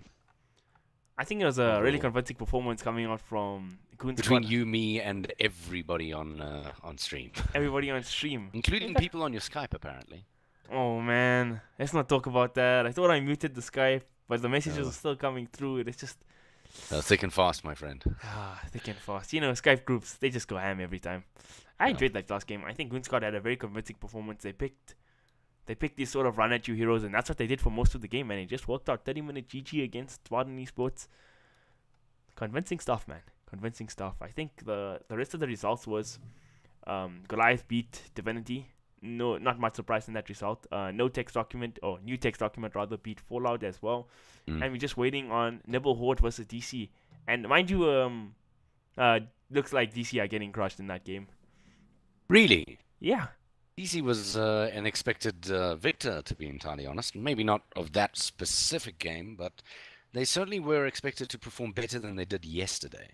And speaking of yesterday, I suppose we should inform our viewers who has already qualified as a result of yesterday. Those teams are Epoch and Alpha Star, am I mistaken? Alpha Star, definitely. You are 100% correct. Is it also Epoch? Yes. Yeah. Epoch. And that team has actually been really impressive. They played against Goliath Gaming yesterday, and they had a really convincing win there as well. So I thought that one could have been like a 50-50. I thought Goliath Gaming would actually win that game, but it seems like Japa and his new stack are looking pretty good. It's a really strong team in terms of player skills. We got Japa in the carry, Fearbender in mid, Nick for support, Repo playing the 5, and who is their offlane? Oh, and Deathy is their offlane. They've got to look. There's no shortage of experience on that team, that's for damn sure. And to be honest, it's shaping up to be a really good Mega8 event here. After these qualifiers, let's see what happens. Who do you think's going to make it through the rounds? Well, these rounds. So who's the team? So I feel like, okay, so Spartan, Goon Squad, obviously. So Goon Squad, I think this might be their third victory, so they might have just made it through here with this win. Really? Is it that easy? I mean, they had to play 4 best of ones. That's never easy, in my opinion. I don't know, like, I don't understand this tournament thing. So wait, like, you know, actually, I think I figured it out. Okay, let's see what they results Okay, are. so what we have left is Shockwave, Clouds End, Nipple, Damage Control. I said Nibble, not Nipple. I just realized. Yeah, those are the guys we have left. So I don't know. Like I said, DC was a favorite. Yeah, I expected one of the them favorites to be one of the favorites. So I believe they are now sitting at a 2-2 score. They must have won 2 games and lost 2 games now. So they still probably have one more chance, do or die in the next round. But Nibble Horde, man, qualifying as well. That's pretty impressive. But I'm saying that, but we still haven't seen. We don't know the exact. We don't know the log yet. You know. Let's see if I can find this out. Okay, so DC. Okay, I found them. They have won 1 game against Clan in Progress, lost 1 game against Goliath, and won 1 against Villains for the boys. Maybe that was a bye. So they are now sitting at 2-2 after losing to Nibble Horde. Okay, that's DC score. Okay, not too bad. Not too figured shabby things there, out. Mike. Goon Squad. Goon Squad beat Fallout Fear, lost to Alpha Star Gaming, beat Shockwave, and now have beaten Spartan. So they have qualified now as well at 3-1. Goliath Gaming have also just qualified now, beating Sky Reborn. So those are the 4 teams that have qualified. And what else? Oh, and we're looking at Nibble's score as well. So Nibble beat Cloud's End yesterday, beat Villains, lost to Goliath Gaming, and now have beaten DC. If I'm not they've mistaken, qualified at 3-1. Yeah, if I'm not mistaken, I think Villains actually forfeited. Oh, okay. Yeah, I haven't seen any of the games being played, so... Yeah, I think they've forfeited their position, so I mean, it's an automatic win. It's unfortunate, guys, but what can I say? It happens. Sometimes people can't make their commitments for whatever reason. I'm sure they have a good reason, though. For sure. Who's in Villains? Villains. Let's take a look. Yeah. Villains.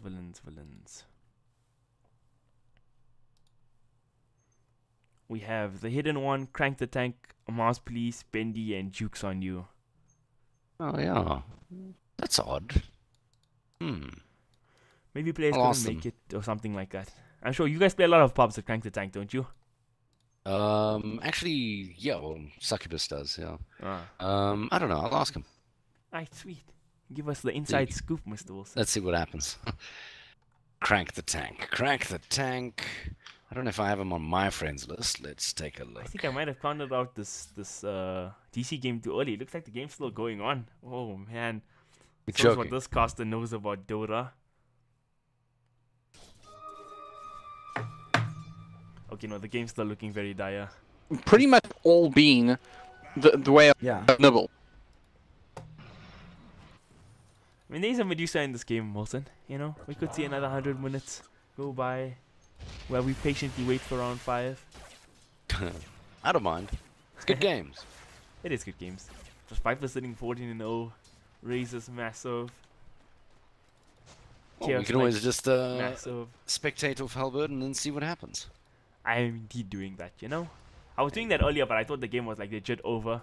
But you know, caster doesn't know what he's talking about, doesn't understand the game, so I just left. Well, I'll tell you what, why don't we leave them in the capable hands of Halberd and Snare, and then Radiant's bottom tower we'll see you boys after this match. Sure.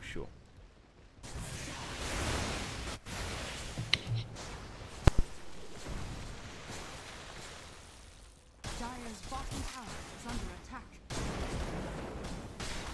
Radiant's bottom tower is under attack.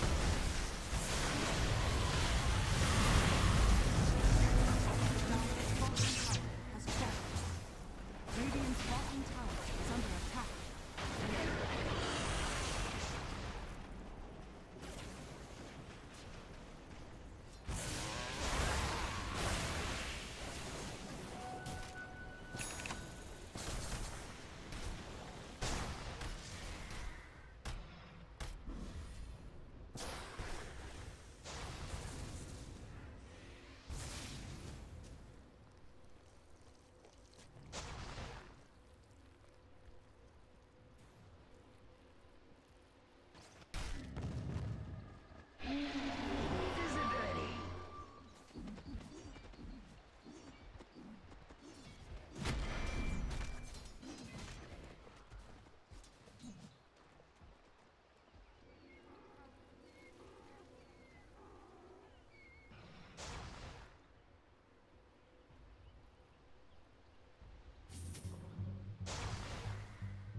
structures are fortified.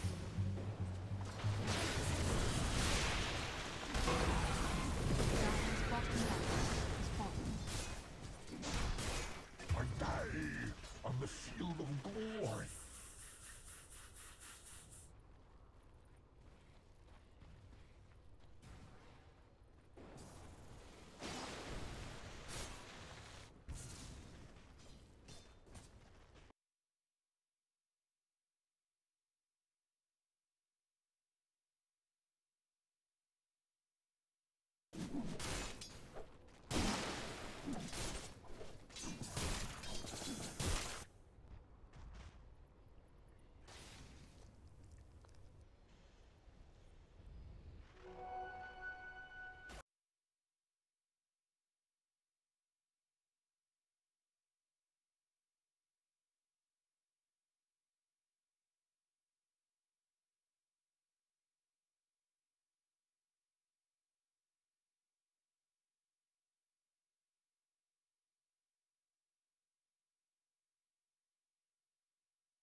Alright, I'm back, boys. Doesn't look like this game's it's still not over actually. You only got 2 3/4 lanes of racks taken. I could just put on, you know, Snare and Halbert to talk now, but then that wouldn't fill my vanity of narcissism to, you know, cast the game myself. No, I'm just kidding. I'm not casting the game. You know, I'm just here to show support to my boy William. Busy taunting when he's losing a game 20 net worth behind. Nice, William. Real classy. I'm just kidding. I'm just kidding. Gotta keep it PC up in here, boys. Another Aegis going the way of Nibbleboard. You know, it's one of those things.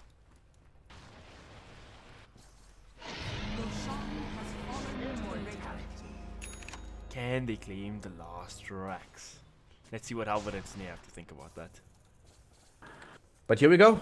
The next test. How many pushes is this? Is this like 6 or 7? This has been a lot of pushes. I mean, when you think back, they've just literally been pushing constantly since their first Aegis. So the fact that they have another one means that this is it's just been ongoing for so long. It's actually crazy. But is this the one? Alex defending the base, all the plague worlds in the world. You will not come up this ramp, says the Venomancer. Also, Fantastic if he use gets by to Rubik. 25, Probably if he gets to 25, less he has terrifying than the CK vision. Hey man, things are scary. Alright. Actually, clever usage of it. I mean, actually using the Phantasm, trying to bait something out, but on the sidelines here, they've gone straight in, they've brought down the Kunkka, they're charging through onto the back on Alex, they've already picked off 2, and now can they make something more of it. They should be in a fantastic position. They do have the Ravage available, but 2 down already. They're trying to bring down this 2.0 Lightning Ribbon, but on the sideline, they do have Omen just pegging away at Alex now. Can he finish off 4-star swords? That's going to be Alex down. Just a time to remaining. Going to get some buybacks going on, but that is the last racks. Mega is up for the side of Nibble, and this should be too much. They re-engage into Alex, who's just brought back the turn him out the ice possible. Alex down.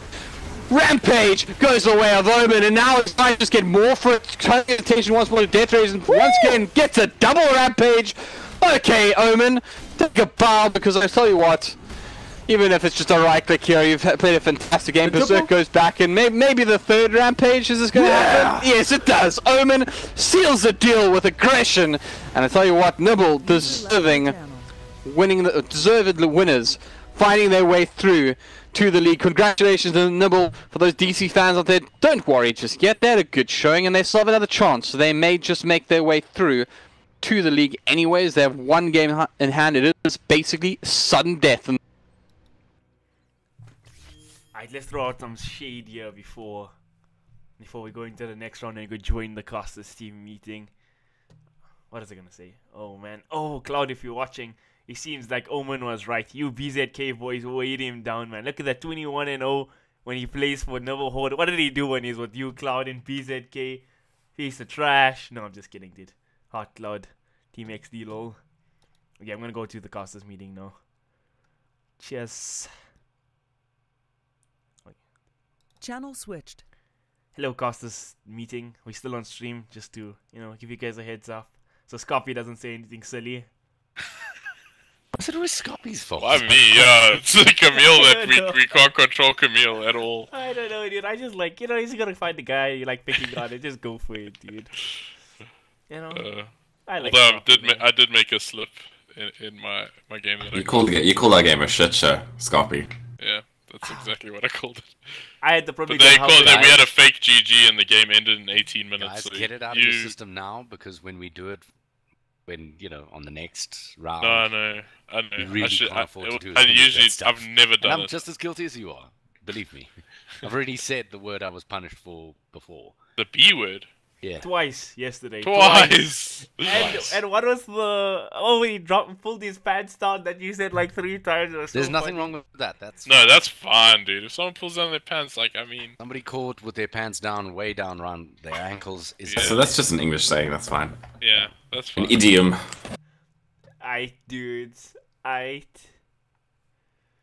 Because when you're caught with your pants down, you can't run away, because you'll fall over. Luckily, when even in real life, when something goes wrong, I say "gosh" most of the time. So Gosh, I'm is okay. fine though. yeah. Oh, you're not allowed to say God on stream.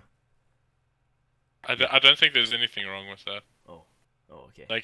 Some people might get offended by it, right? But Just play on the safe side, guys. Aight, dudes. So on a note of getting caught with pants down, yes, you can't run away because your pants are around your ankles. yeah, ankles, yeah.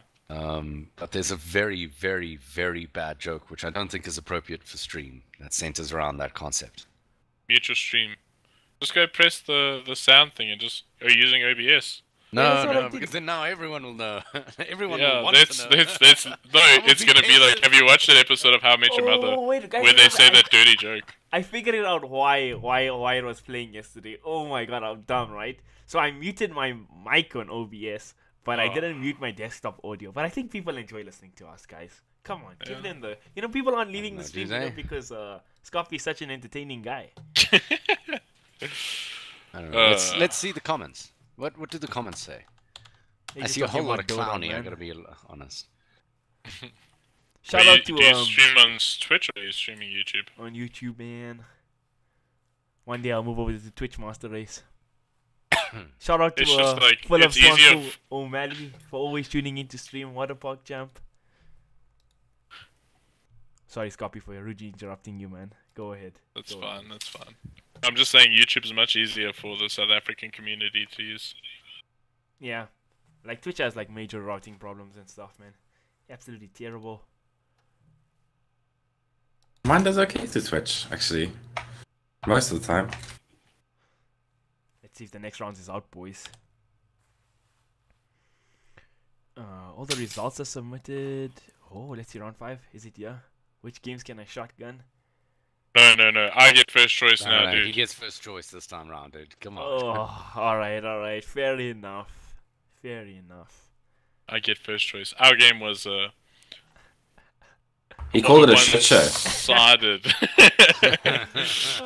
Yeah, I'm just gonna put it out there. It was a fucking shit show, mates. It was indeed. You're on stream. User joined your Yeah, channel. it's Hey, guys. live on stream. Sorry, it Oh, was we're a not- we're bootlicker live fucking Camille's shit stream. show. Yeah. Yeah. And Hello, Richard Albert. messed up. Nice to have you here. I said a fucking thing. Oh, nose. Oh, fuck. Oh, no. Fuck. Oh, shit. Fuck. Oh, fuck. Oh my god, this is too good. You guys are reminding me of Ryan Piquet on stage. He was just, casually hosting a panel. No, he wasn't hosting a panel. I Okay, which games are not going to be played out of these games so that we have an idea? So, Because- so only the teams that have 4 points on the system are playing. So it'll be, so I can tell you so right. Let's see. So the only teams that can be playing are Spartan, Cloud's End, Damage Control Divine, and Sky Reborn, Clan Progress, New Text Document. So only get matches with those teams are playing will occur. Even if the other team is like already through. User joined your channel. There shouldn't be a match with other teams already through. Okay, Yeah. so it's Okay. Goon Squad, Cloud's End, Spartan Divine, and then DC NTD. Shotgun Goon Squad, bruh. No, I get first choice, dude. Green Squad Clouds End. Aww. We had a Good game squad- that good was squad is 18 already minutes through, with a guys. fake GG, guys. Come on. Wait, is Goon Squad through? Are you sure? What happened? We had a game Huh? with a fake GG and it was 18 minutes long. Are you sure? Come here. So the only Well, teams they that have can play 3 each other wins. now are the They have teams- 3 wins, so why would they they have have 3 three wins? wins? Yeah, so the only teams that play, right? Because the Swiss system is looking for seeds, right? Which we're not looking for. We're just looking for qualifiers, right? So basically, the only teams Oh, that they should do, play. yeah. Sorry, I got a call from the boss. I'll be right back. But the only teams should play are the teams that have won 2, lost 2. Wow. I'll be right back. Okay, so the only teams that are left really are it's Spartan, Clouds End, DC, Divine Sky, Clan in Progress, and NTD, right? I think so. Okay. But if Yeah. they're matched up against people that are on 2 and 2, Then that's a fuck up with the system. But Goon is through, yeah. Goon Squad is through. So it's Spartan, yeah. Cloud, Cloud's End is not, though. yeah. So then what happens there? Then they play. So Clouds End must play, Spartan must play, DC must play, Sky Yeah, must I play, want, Clan must I want play, and Cloud's NTD End, must play. please. Okay. It's ex-teammates, I want to... Yeah, but I don't think this Goon Squad can't play against them because they've won Yeah, 3 no, games. yeah, Goon Squad's not through. So like, there's a fuck up with the way that the matches have come up on the tournament. Because the only team that are supposed to play are Spartan, Cloud, DC, Divine, Clan in Progress, and NTD. So DC NTD is fine. Yeah. I'll happily Spartan do Divine that. is fine. Someone's gonna have to cast Spartan Divine. Wait, did DC and them already launch the game? Did they? Does anybody have any DC guys on their friends list? Yeah, Death went in the lobby voice. No, tell them quit, bruh. Tell them quit, bruh. Tune them. Yeah, because there's Wait, 3 wait, games. didn't you 3 cast the classifiers. DC game last game, Snare? Yeah, we just did DC before, yeah. So we're gonna cast them this game. Yeah, but tune them No, quit. I'm casting them this game. Okay, okay. Because the Goon Squad Clouds End game's not happening, right? Yeah, like, what Cloud is happens gonna have then? to play Spartan, I think. Okay, so I'm gonna message No, but Death Spartan and Divine are playing. They already got their lobby up and stuff. Oh, tell them to quit then. Why? Oh no, they have a lobby, yeah. Spartan and Divine are there. Yeah. But who's casting that? Snare. Well, we're waiting just for you wait. to decide, Scarpy. I'll take... I don't know. What do you All want to these take, games have Richard? started, you know? Take a good one, Scarpy. Thanks for that Thanks. insight, boss. Thanks for that great input. Sorry, I'm busy trying to set up my stream. We'll just do the Spartan Divine game. Feels That's bad, fine. man. Fine. Oh my word! Everyone just started their games. Like, Yep, that's our fault. That's actually No, Scarpy's message fault. them. Tune not them. my fault. Tune them come out. Okay, so who's casting what game? Must I tell? Okay. No, like Scorpy must choose. He wants first seed, so choose. Yeah, it's fine. I'll take yeah. the Divine game, dude. Because someone's gonna No, have to no, cast. cast the DC game, man. It's fine. Snare, which game are you doing? Okay, so you want what do you want? DC Someone's Sky, got right? to do the Divine game. I mean, yeah, someone's got to do the Sky game because there's only 3 games being played. There's 3 Yeah, players. there's DC Sky, Spartan Cloud, and then Clan in Progress and NTD, right? User joined your channel. Spartan is Divine.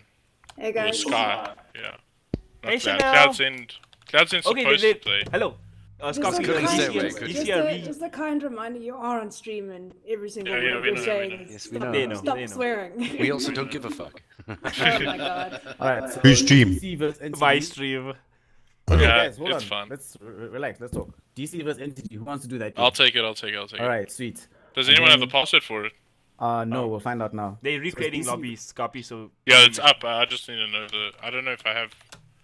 Who do I have in those teams on my friends list? I do. Right, I need somebody from Spartan Esports in my friends list. Who are they playing? Spartan's playing Nibble, right? there's Petunia. Petunia's from their team. I don't know if you have him. Precious. Alright. He's in a lobby Guys, though. Tune them Come on, together. boys. Decide. Yeah, I'm saying we're gonna do Spartan Nibble. Me and Helbo will do Does someone have? Spartan Oh Nibble. wait, I do have someone in that lobby. So wait, No, we but stuck Nimble's with cool, sorry. Divine We have to do- again. We have to do Spartan. Who's Spartan gonna play? Are they Yeah. playing Cloud? Spartan playing Cloud. That's Mega123 is the name of the. Spartan are Is playing those against Mega Divine Reborn. Good luck, Snare. Spartan playing Divine. Yeah. Oh, okay, yeah, fine, whatever. I'll do that. Sure. And then the last game we have, Scarpy, is what? But do we have a? I Do mean, we have? Did you DC enter NCD? before me, Richard? Because then you're gonna be cameraman. You're gonna have to go in and out again. I didn't Richard. enter before you, I don't think, but I'll leave. Yeah, but you're on top, so you'll be the cameraman. Wilson and Camille's in our game now for some reason. Oh, my bad. Wrong lobby. Oh, okay. So this lobby is not showing up. This Does anybody have any Spartan or Divine players on their team? Okay, or... I'm gonna message Petunia now. Alright, good. Spartan, I got So, some Spartan. Still in. Are you doing that draft. game? Yeah, I'll do it. Who's the players on Spartan or Divine? I'll tell you Got now. GPM, Spartan is- you've got Binks, Demon Pain, Bubbles, Beer, Bay, Wannabe, Moon, Boodle Plays, Wraith, Stitch Guards, and Terabytes are in Spartan and Binks. Divine. And then Yeah, we're gonna have to go to our TeamSpeak channel because we're starting soon. Alright, guys. Good luck. Cheers, brother. good luck. Cheers. User left your channel. User left your Never channel. letting Scarpy decide first game again. No. All right, Camille, come. What are we taking? User disconnected What from game? your I don't know channel. what games left cast. NTD. No, they're NTD. taking NTD. They're taking NTD. So they're still. We're waiting to try and find like these Spartan guys need to come out. I think Clan in Progress should play Cloud's End, I believe. Let me check. Let me see. Which teams want to be on? He's on the where's one we Bomb? just cast as I'm trying to Spartan. Wannabe, I do not know. I think that's Spartan. Yeah, Cloud's End should be playing Clan in Progress. Yeah, I think that's the. So it's Clan in Progress versus Cloud's End, DC versus NTD, and then Divine versus someone else that I just forgot. So, Okay, but Snare, you doing Spartan, eh? Yeah, I want to do They're Spartan, in a but game, these guys though. are not sure. Yeah. Meth Raven. Oh, fuck. It's chill. We'll just cast NTD and Clan in Progress. Like whatever. You guys, your game started right, not? Oh, We don't let's know. copy and them I game don't know where started. Bump is. I don't know where anybody is. Is Equilibrium from? Oh no, he's from Nibbles, I think. He's qualified.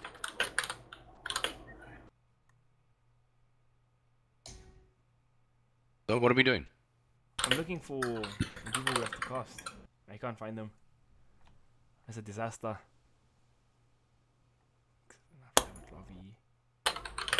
I think Cloud's in are through as well. I think there's only 2 games. Spartan's gonna remake lobby. Dude, thanks, dude. Short jobs. I think there's What's their lobby pass?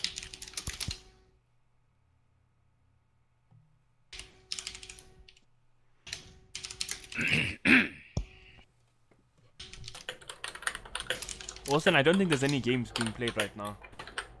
There's Cloud's End versus Clan in Progress, Spartan versus Divine, and then DC versus NTD. Okay, well, do you have any of the Cloud 10 guys or the other guys on your friends list? I do not think so. Let me check. 'Cause I don't see. I have Bump, but I don't know where he is.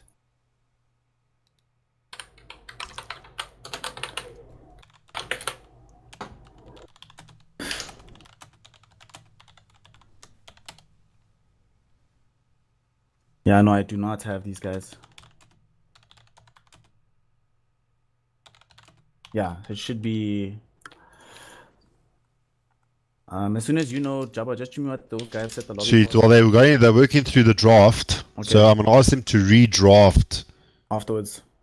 Yeah, but I don't know. AP, it's not gonna give you enough time to talk through it. So what do you want to do? Do you want them just to re-AP or? No, AP is fine. Yeah, we can. I think there's like we can talk about the game or the draft as the game is unfolding. Okay, so you're doing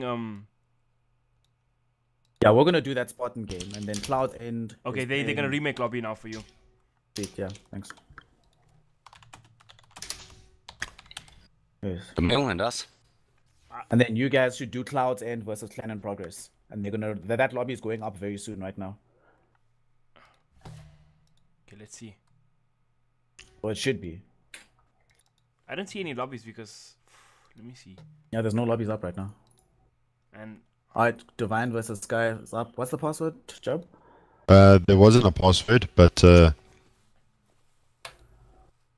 it's 1, 2, 3. I'm in. Where is Devin? I think he took a call from Alex. User joined your channel. Hello, boys. What up, dude? Sorry, I think the Swiss system for some reason on this thing is Broken. misplaced the game. Yeah. So we need to just swap. The Cloudends Gaming is going to play Clan Progress as Snake said. Oh, okay. And then Spartan Esports Divine is fine, and Damage Control New Text Document is fine as well. Yeah, exactly like that. Cool. Yeah, that's cool. All right, I'll just quickly refresh out of one there. is Devin? Okay, Devin's Yeah, in Devin's in the Sweet, lobby. Yeah, dude. it's all good. Oh, sorry guys, I've been doing the whole time. I've got unmuted my mic when I phoned Alex earlier. Sorry about that. I was like, what? I'm here. Like, what are you guys going about? Well, we didn't need you, Dev. We had things under control, brother. Yeah, you guys are reliable in that regard. Okay, tell me how long until lobby starts. They want to countdown. go. They're ready. I think we got us a game, Wilson. Okay, let's get Sam with me. User left your channel. All right, guys. Good luck. Enjoy the last game of the User day. left your I'll take channel. Thanks, friend. Cheers. User disconnected from your channel. User left I your think channel. this is a Rice lobby. Yeah, it's the same password and stuff. Looks like it. Right, let's jump into a casting channel. Yay! Dota 2 Channel B. User left your channel. Channel switched. Oh, man.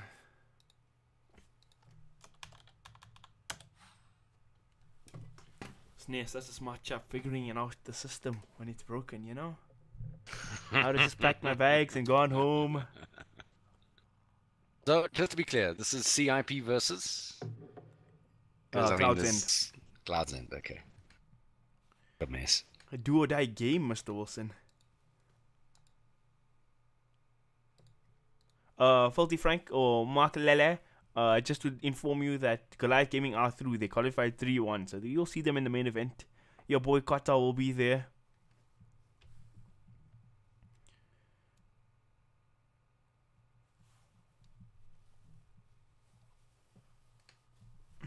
Good to hear from him. Let's be honest. From who? From Mark. From Mark Lele. Oh yeah. Yeah. Oh, it's good Oh, for I see. He's always actually good for all over your stream. it's good for most people, but you know, me and Mark speak a lot actually. We have a good relationship. So good that he trolls me a lot, you know. I'm a real victim in this relationship. Just kidding. See what he has to say about it.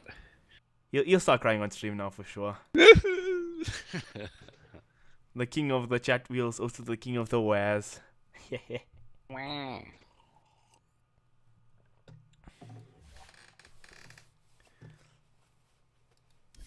Yo, I must say, I've casted a wide variety of games.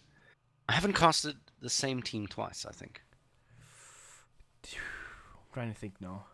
I don't think so. I think we've been trying to keep it. I think we've different, literally us. rotated each and every team. Dude, we so cool, man. We so cool. I stand to be corrected, though. Yeah. And until somebody corrects us, dude, we good. We're good to go. Oh, I see. No, someone's gonna... Now that you said that, someone's gonna say something. There's a star ladder going on. I wonder if this is the finals match, Complexity versus Mineski. Wilson, who's your favorite pro casting duo? Oh, let's not go down that road, shall we? Oh, why not? Isn't it a That's straightforward not a question? road I'm going down, my friend. Alright. Seems too private for my co-caster. Not gonna go down that road, my friend. The long and arduous road. Also, for as much swearing as we've done on your stream, I think it's best if we say nothing. Gotta keep it PC. Right? Going down this road is even worse than that. That's quite funny.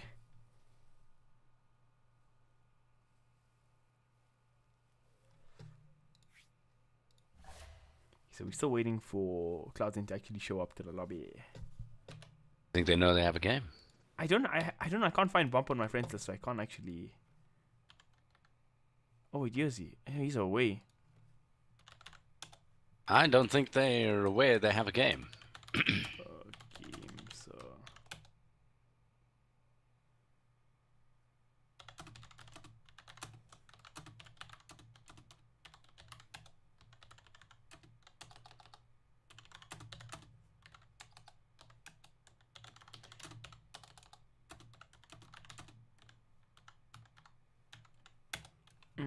Yeah, he's AFK. This is working out to be quite a disaster. Pretty sure they don't want to forfeit.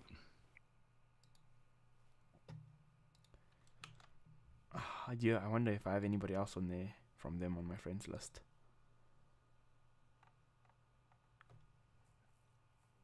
Hey.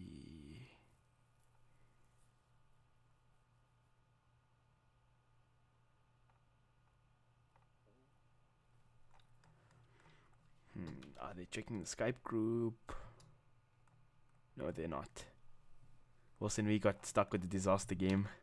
Yep. Feels bad, man. Never let Scarpy choose. Never letting Scarpy choose a game again. That's fine. We'll make a plan.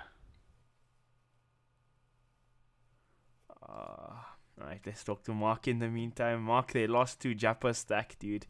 Epoch or is that how you say it? Epoch. Epoch. Sounds Describes a reasonable. period of time. Oh. You know, there's actually some merits to the name. Should we let's host Scarpy and Richard in the meantime.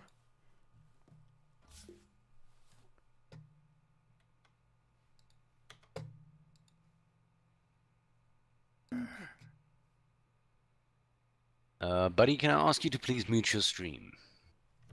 Sweet, give me a second. Thank you.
Hello everybody, loyal people here still sticking around here on stream. We've got some bad news that Cloud's End have not actually managed to pitch up for this game. So Mega8's ruling is that they have got a forfeit, and Clan in Progress will take the win and qualify into the Mega8 Pro Dota League. What that does mean is that there is sunny weather, since there are no clouds. So everybody jump into a pool and have yourselves a damn good time. It is Sunday afternoon after all, so you might as well. From myself, WILLLSON XXL, I'm going to bid you all a good, fond farewell. And yeah, let's see what happens from there. We will see you... When are we seeing them next? When's the next Mega8? No idea. They haven't announced the next one. But before you go, let's make one last joke. You could say it's a Cloud's End. Hey. Oh man. All right, friends, and on that bombshell. Very well. Keep well. Yeah, I'm gonna host copy stream anyway. So cheers, WILLLSON. All right, cheers.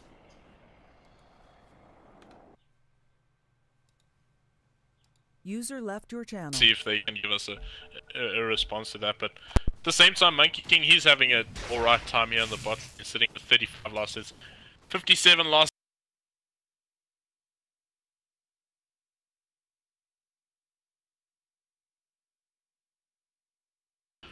Oh, actually a bit of pressure coming at Johnson Tupac.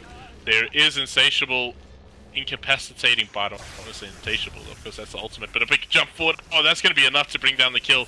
And Sangreal looking to deal a little bit of damage back here onto Berserk. But Berserk must be a little bit careful here. Doesn't really have a lot of damage. He's going to be slowing down the Razor just so that the Spiderlings can do some damage, but the Spiderlings are actually chasing down the Shadow Shaman here.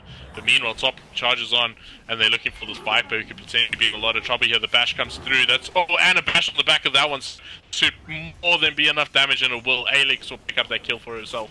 And yeah, this is looking pretty good so far, at least for the side of DC, having a much easier game. Oh, Berserk taking a huge amount of damage from their maxed out plasma field. And that's a bit of a concern here, even though Spiderlings are just going to be being constantly fed over to this Razor.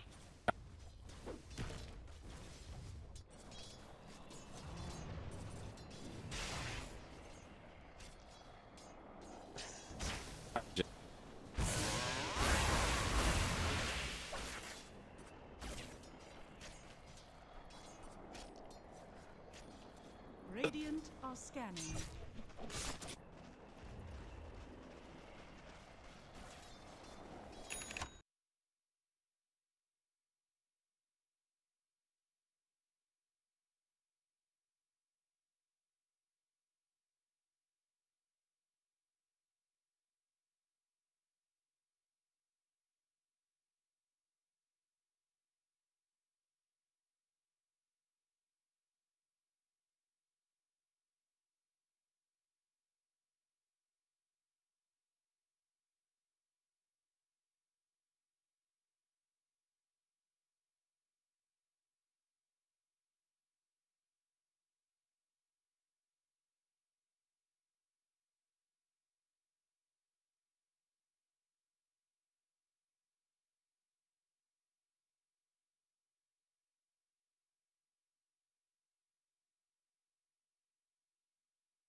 The charge down, they got the dagger, and there should be more than enough damage to bring down TXT. Oh, cancels the bound track with the skewer, and making sure there was no chance for escape as TXT will be brought down.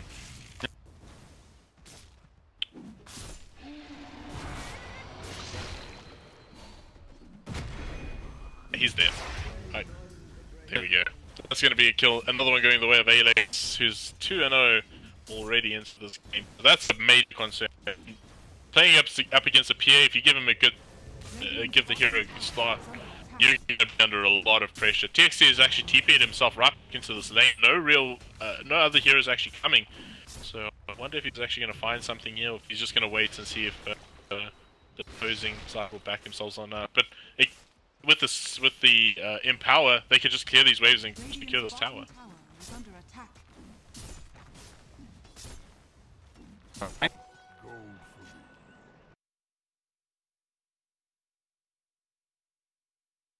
Structures are fortified. Double damage.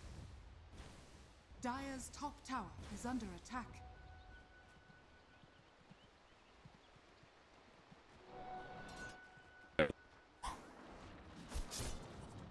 I mean, it's quite common now, especially for the safe lane, Monkey Kings, but this safe lane is not very safe right now, as his T1 tower is going to fall very early. The charge is actually onto TXT, it's going to take a significant amount of damage. He's going to die, tries to get the Wukong command. Doomstone is going to be dropped, pretty good stone in fact. They should make a trade here and they will session. He'll take a little bit of a tumble in this lane and force them back. The tier 1 tower is still taking a decent amount of damage, but will be in the high range if they leave this wagon alive for a little bit longer.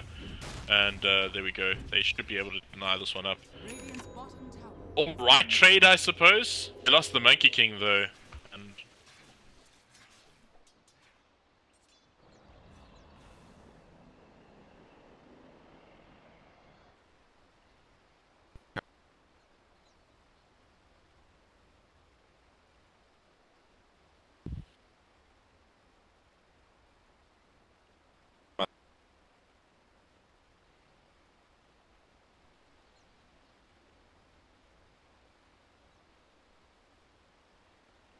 yeah, I think Vlad's PA is still one of my favorite builds. The stats that you get from it is always quite significant.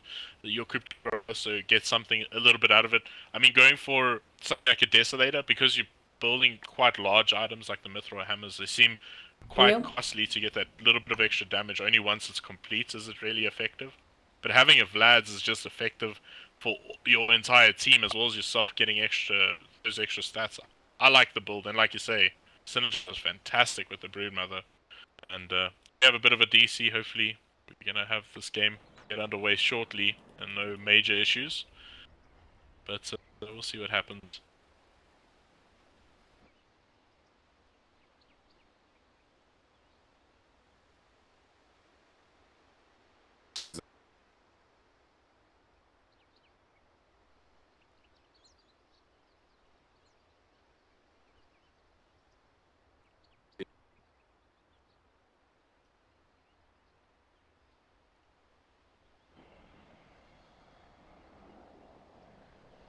User left your channel.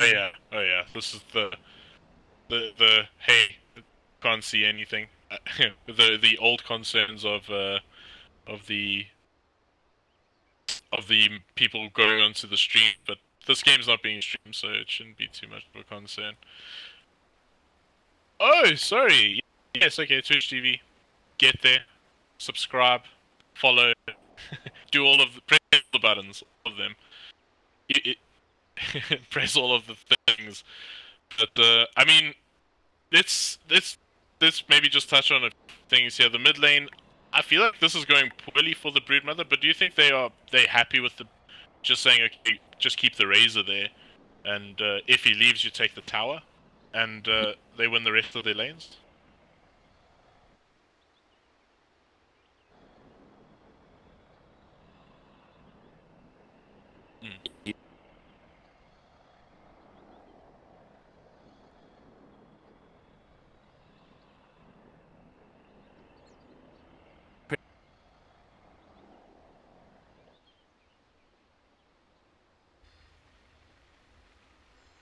Yeah. Do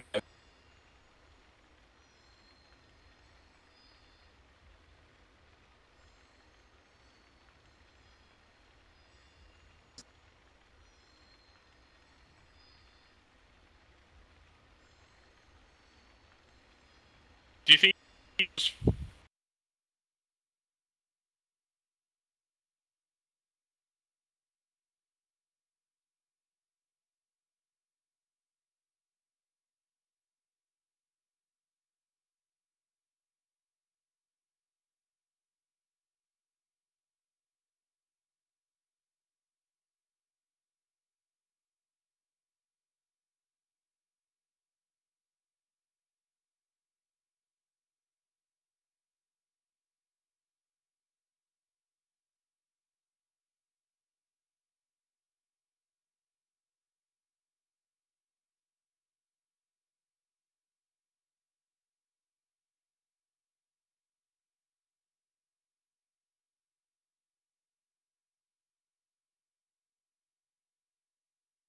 the Kosaber getting picked up, but this time he's going to be going for the. It's quite interesting. Do you think it's viable? He's not really getting the HP stats that I think is commonly the reason why the Echo Saber is favored over building the diff so early.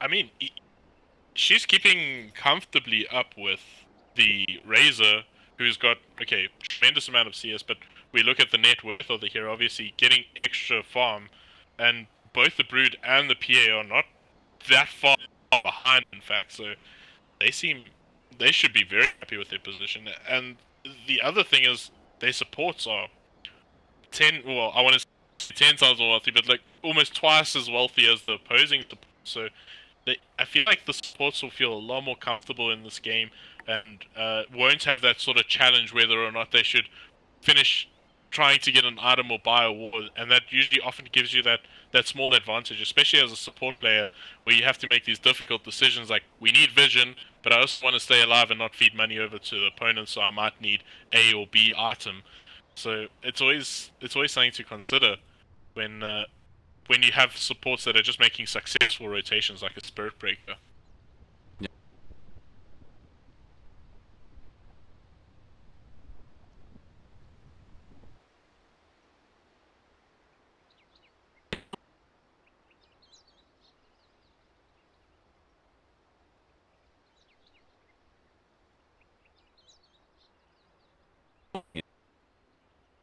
You see, that's the real question.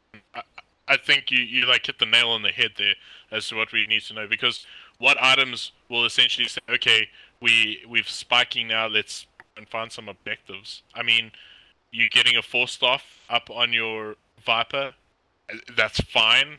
Monkey King is not going for the Echo Saber, so he's also, if you're going to group up and fight, you must expect your opponents to want to group up and either defend or trade with you. And I think, seeing that you have a Magnus, you more than likely want to go and defend and fight into these. And Monkey King doesn't have a significant HP pool, so I feel like he's going to be constantly under threat of this Magnus plus this PA, who Magnus locks him down for an extended period of time, PA just eliminates him from the game instantly. So I don't know.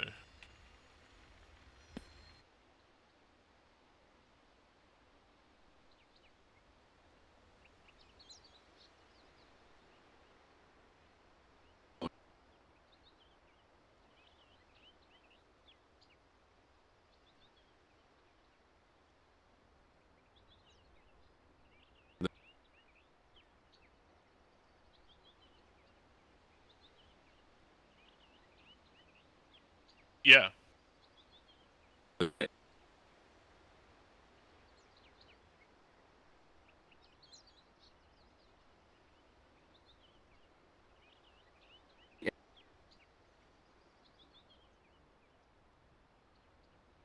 Yeah, I think that's quite accurate. Again, like we touch on, like the supports being a little bit poor. Like Tupac, he should be carrying dust on him, but he's also close to the mana boots. And you touched on how important the mana boots are going to be for them to sustain themselves in these team fights. So again, he's caught in that conundrum that I often find myself in when I'm playing in some form of competitive game. Is I need mana boots for our team to be successful in A or B team fight, but I also need dust because they have these number of invisible heroes, or we need sentries or something of that form. So it's always like that difficult situation you find yourself in when finally we get ourselves back into the game and we can stop theory crafting and sounding foolish. But I think we touched on some very decent points at least. Oh. Lane. Yeah. Charges in. You should have known about that charge coming, but he's going to try and fight this one pretty damn tanky, but it's a lot of burst damage coming through and they will secure that kill as Berserk will find that one with these spiderlings. So, yeah, I mean, I had more than enough time to make a decision as to what approach they wanted to take that fight with, as did have quite an extended pause.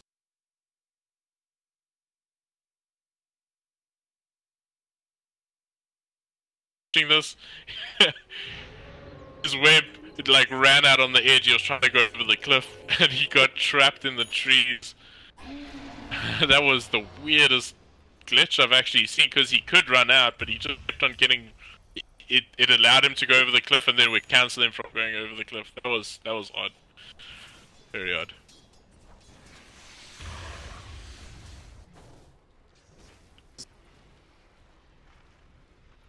Yeah. He went for a casual buckler, and okay, he's actually going for a Crimson Guard on Razor. I mean, we don't see that all that often, but realizing, okay, they're doing a lot of physical damage, it's going to reduce a lot of damage coming from those Broodlings, especially for his support. So, sort of a self-sacrificial item coming onto the Razor, and I actually like it quite a lot.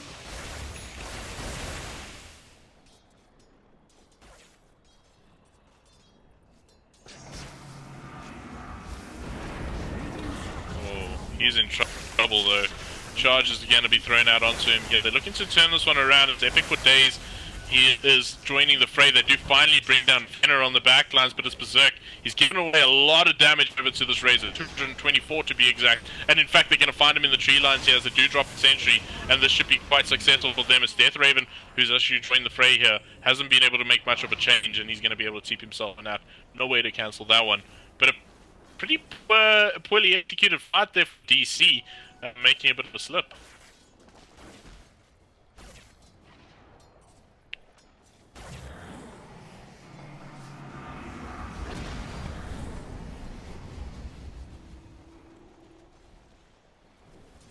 Oh yeah. Yeah. Yeah, I mean, I actually wanted to talk a little bit more. I mean, you build a Vanguard onto a Razor, I think it does reduce the damage block than it would do with the melee hero, if I'm not mistaken. I know Stout Shield does. Melee hero is 16 damage block and range hero is 8 damage block. I think Vanguard is similar. It's not a fantastic item until you finish up the Crimson Guard. So, like, he's gonna spike super late in this game before he actually has an effective item. Apparently. I mean, Aquila and Aquila is the most effective things he has, but he's gonna be very aware of a charge coming on now, of course, as he will see the unstable current proc. Still standing pretty deep though. I really think that Wukong on the back of turn things around. He will finally take a tumble though, and now they're going to look for an exchange here. If they get Fred and Helix, that's a big kill for them. TNT will find that kill for himself, and now they're looking to make the change. But the he's there! Catches out 3! Is going to be able to get a skewer off or something of that 4, but the Serpent Balls get dropped. He's only able to bring Tupac back underneath the tower, and they are going to bring down Session. Now they're going to look for a little bit more. TXT must be a bit careful here. Big RP, but no real damage into it. Oh man. That was a bit unfortunate. Another... Oh, actually, looking for a little bit more. It's these... Ooh.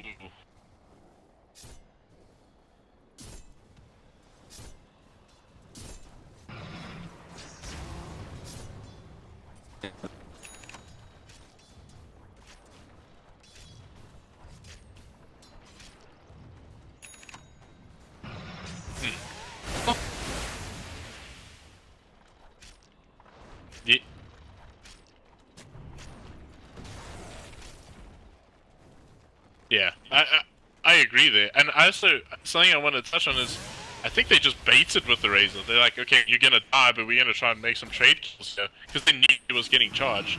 The Monkey King was just waiting on the tree line, but actually Sangreal now again under pressure. He's been slowed down by Fenner, who's used his purge down on him here, but he's damn tanky. But will fall finally. But now they're gonna look for a little bit of trade. A lot of TPs have come in. disruption going to be used by a little bit of extra timing for Berserk, who's going to be able to just run himself down the river. And these Spiderlings are just devouring that Shadow Shaman. Not a chance. And the charge coming in, maybe going to look for more. Actually cancels it, but does use the ultimate. Now there is a tombstone. It's going to be stacking up a couple of zombies here. Now they're going to choose, are they going to focus Tupac or bring down this tombstone? They're extremely slow. They need to do some damage. They are going to finally focus down this tombstone, bring it down as well as find the kill onto 2. 4 down for nothing, and that's how the fight should have been executed from the first go. Very good fight there for DC.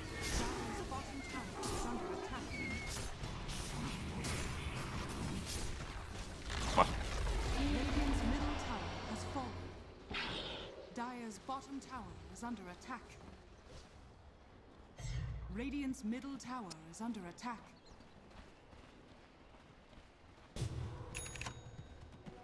This'll come in handy. Yeah, he's got some form of kicks, right?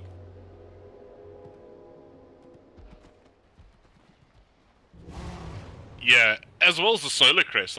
I think that's like the big problem, right? The physical damage that's coming out from these spawn spiderlings is significant when you have such a reduced amount of armor. But that's also going to mean Roshan is something that they will be keeping their eye on, at least quite early on. And I feel like the Radiant, two smokes, and they're going to bump heads with each other, but the high ground advantage does go towards Radiant. That's going to be broken, but the RP in the backlines catches out too. It's going to skewer them right back into the fray. Huge amounts of damage coming out from the PA. The Wukong command on the backlines here, looking for a little bit more. Alex blinks away just in time. He's damn low, but they're going to bring down Session as well as Deathraven. There's no way for him to escape. And that's going to be a 2-for-2 exchange here, but only 2 supports taking a tumble for the Radiant, and they managed to bring down the Magnus on the opposing side. So I'm not sure if that fight was all too great for DC. But, man, I actually thought that would have gone far more south, at least, for the Radiants at that current stage, or NTD.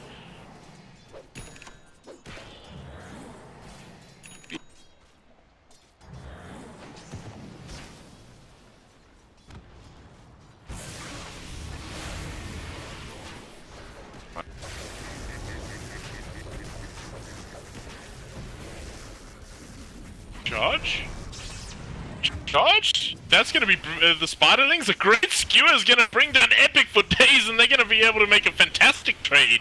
After all, it looked very poor, but I mean, again, underestimating how much damage these Spiderlings are actually doing to them. The charge is down onto the Undying. He's going to throw out an ultimate here. So if these Spiderlings die, he's actually going to get a decent amount of HP back. Oh, Shackle on the sidelines here on Secession. He's damn tanky though. They need to be very aware. Yes, he's a support, but looking for more. Shadow Shaman, you are no longer in for this world, as another kill does go the way of Berserk. And it seems like they're just grouping up now. They said, okay, well, we got sort of the items we need. We got the Vlads online. We are pretty self-sufficient. And they are just taking absolute big shots here at their opponents, and not much they can do in response. Excellent.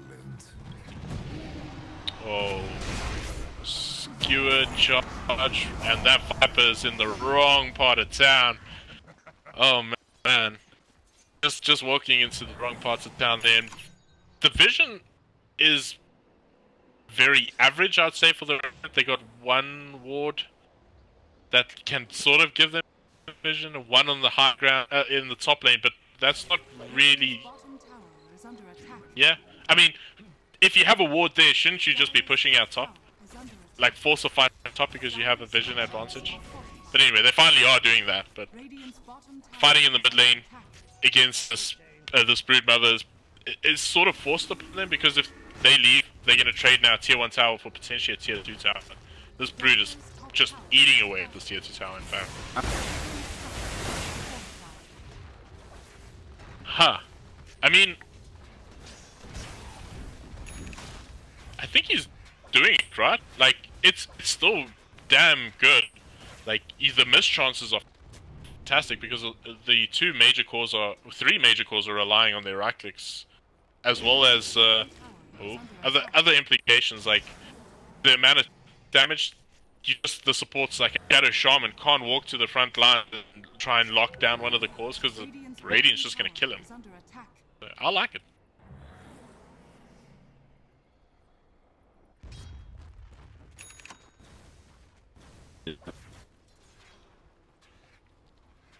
Yeah.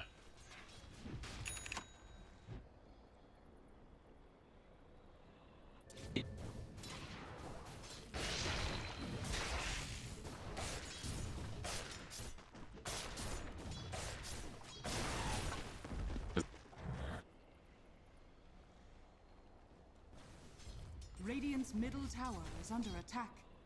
Dire's middle tower is under attack. I mean, like, a big item has been picked up now from the PA.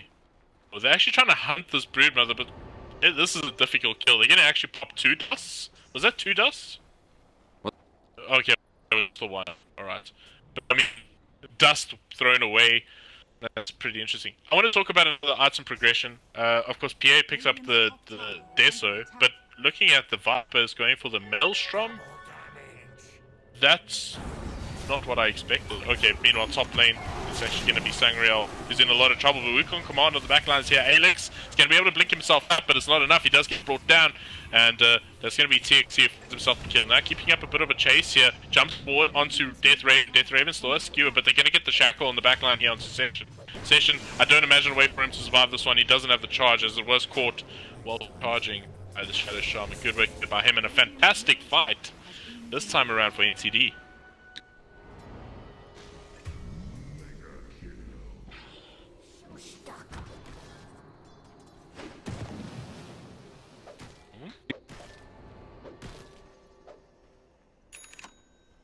Radiant's middle tower is under attack. Oh, but he knows exactly where that sentry is, because he had a sentry to try and kill it. So I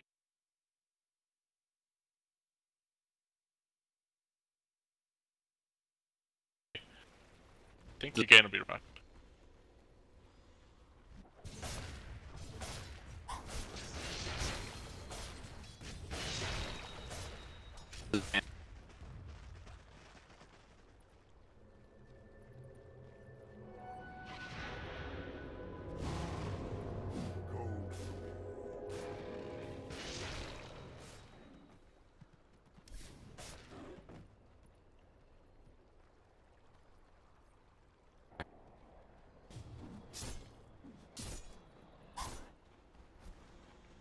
Yeah, this Shadow Demon's been involved in a lot of kills though. It's 5, 3, and 10.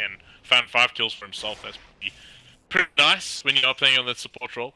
But I think the Broodmother's now answered the question that we had, beginning Radiance, and that would be a yes. But I want to ask you this: seeing that how poorly that previous fight went, do you think? Oh, actually, on that topic, Fenner, he's going to be able to get himself out of this one. He's wearing his dancing shoes. And will he be able to stay alive for a little bit longer? Actually, let's get the ultimate down. They could actually turn this one around onto the Monkey King. Yeah, enough damage. They will bring him down. Oh, he's going to get that fall. That is huge. They're looking to turn this one around, but still, they don't have the damage to go into the RP. Good skew onto the low ground, but it's not enough. They're still trying to fight into this one. The Tombstone's doing effective work. It's just not going well for DC, and that's going to be Session going down. And off on the back of a full RP like that, they just don't have the damage. Wow.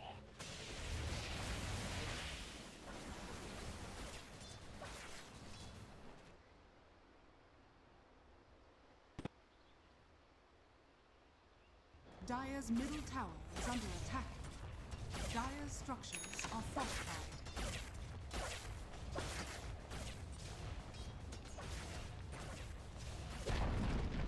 Dire's middle tower has fallen. Yeah, I mean, I feel like the items have come online now. They got the diff and the Shadow Blade up on the Monkey King. They finished up their Crimson Guard, but actually, ooh, epic for days. Gonna get brought down. He had another kill going for the Brood, but the Brood now in a bit of a precarious position here. The charge is coming through, but is it going to be here in time? Oh, he finds the kill too, Puck. That and the Dire get the kill on Berserk, so they're going to share that gold. But I mean, that's worth a worthy trade.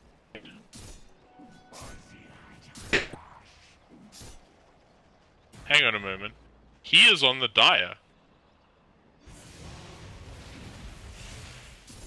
He is on the Dire, and the Dire got the kill.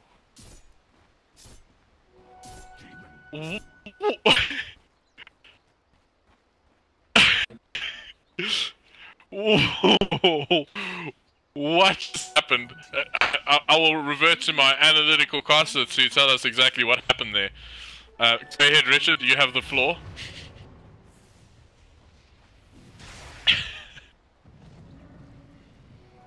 This should make my life easier.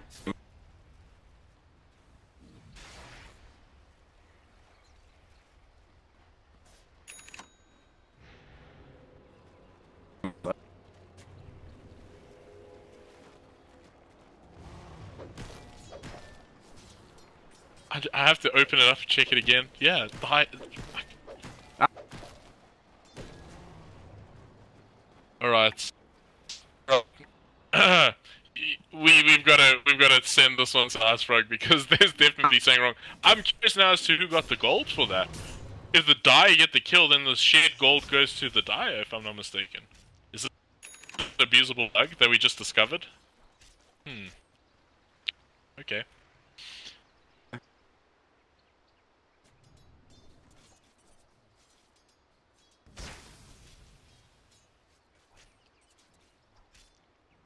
If we both going crazy and think it's then there's something really wrong with the two of us.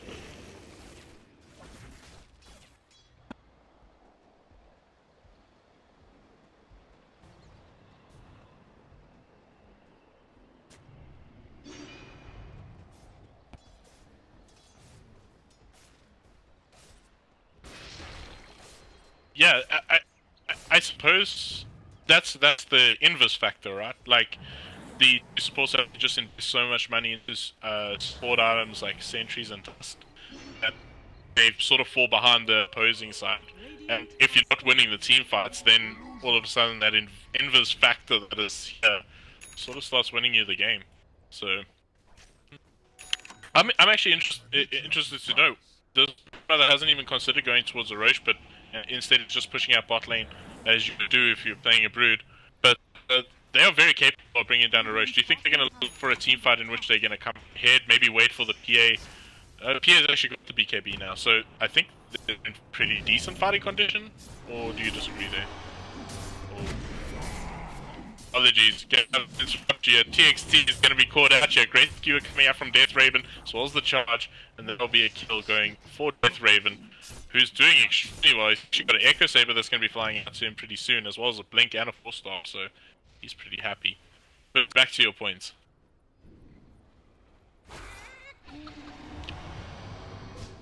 Ooh, and you're a quick one. He's going to be charged down here. The dagger's going to fly through, and that should be another kill. Session's going to pick that one up for himself. Man, Session hits hard. It's almost like double damage when the Vlads is in his area, just with the Sunge that he has and the treads. Radiant's top tower is under attack.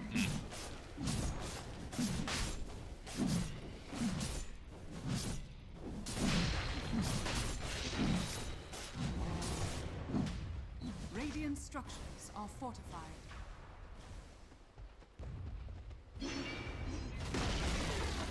Radiant's top tower has fallen into the dark.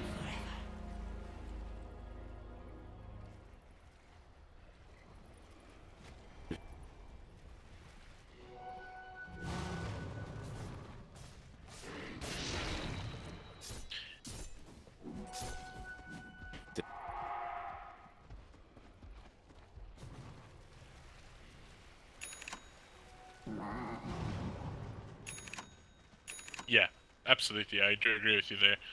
So, I want to go back to the Vladimir's pickup here on Alex, because I've just been seeing how much damage the team's dealing with both the Empower plus the Vlad's effect. This build has just made so much sense for them right now. Yeah, they've lost a couple of fights on the back, but now they sort of got their spiking items on hand. They've got all the items they need on their Magnus. PA's got the BKB as well as the Nagus on hand now. This seems like a far more dire situation to deal with. And even if they take this 4v5 fight, they're going to lose potentially a high ground tower here to this Broodmother. So They need to make sure they do this very quickly. In fact, they're going to be going on Alex here. They got a tombstone, but Alex is going to be able to blink himself on now, but Session is going to find himself in an awkward position and will take a tumble. But at the same time, Brood has headed up to the high ground now, dealing a significant amount of chip damage here onto the high ground at least. He's going to probably look to back himself on that here. Needs to be a bit careful to have dust. They do have vision, in fact, with the sentry. Dust will come down. He's going to have to turn and try and fight into this one. They do have the mech on hand. Oh, the tier 3. Oh! Man, but that's dead, right? Like, it doesn't heal. But now they're going to look for a little bit more in the top lane here. Good thing from Fenner, going to keep the Magnus alive for a little bit of extra time. But it's the pair on the backlines here just going to eat away. Now, BKB has to be used defensively as he backs himself, and still has the Aegis, so intrigued as to why he used the BKB at this stage. But it seems like if he's going to survive, no, he won't. So now it's a little bit more costly, and it seems like he even might take a second death here. Does he have anything to blink on to keep himself alive? In fact, he does not. Looking to just fight into this one, but it's a difficult kill, any of these heroes for him. And oh, he finds the crit just at the nick of time to secure at least something to trade. But I would say that's not a great fight. However, the tier 3 tower took such significant damage that they are sort of going to get a little bit of map control very soon, I imagine.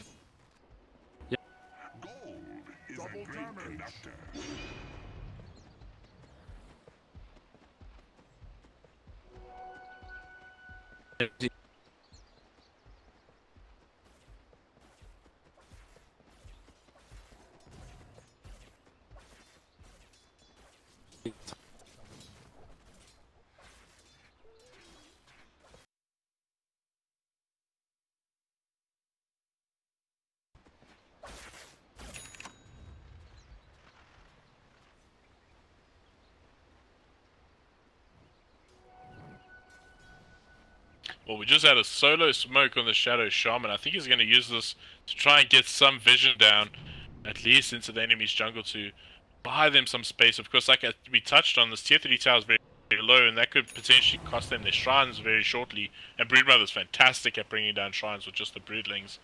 So they need to get some control, have a very good idea as to what's going on. But it's actually going to be the Shadow Shaman is pretty comfortably out of position and will pay with his life. That is a basher, I believe, on the PA now. So this PA still dealing significant damage, but still we've seen him also in the situation where they can kill him.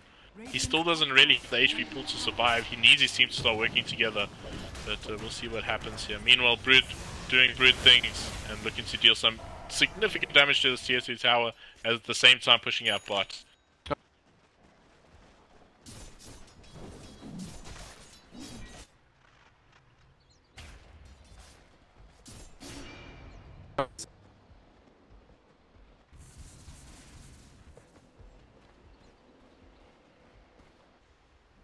Much obliged. Strength renewed and purpose with it. Radiant's bottom tower has fallen. A bounty which Radiant my matriarch are will scanning. prize. Radiant's bottom shrine is under attack. Yeah, I mean, the Monkey King has positioned himself very well. The Shadow Blade has paid off, and again, I actually don't see that much on the opposing side of the score. She Dust has been picked up now from the Spirit Breaker, and actually going to be charging at TXT here, but this, yeah, that was a dangerous route. In fact, he's still in a dangerous position here. They're going to ping him out. They do know where he is, but he'll get himself out of a dodge. Safe and sound for now. That's a level 2 Diffusal Blade. That's also something that we haven't really touched on. That's a significant amount of extra stats. But he's also consumed so many charges from his diff already.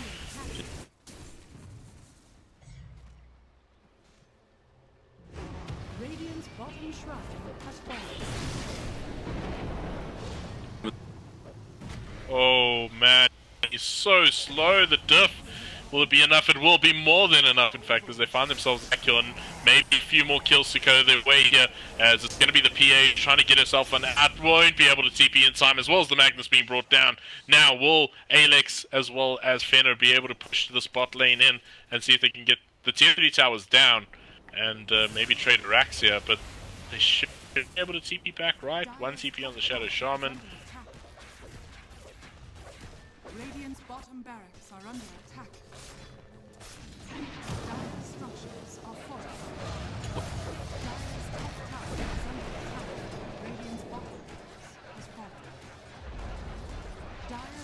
tower has fallen.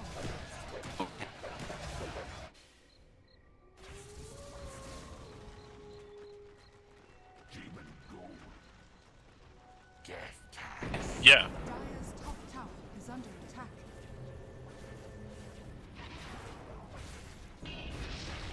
Radiant's middle tower is under attack.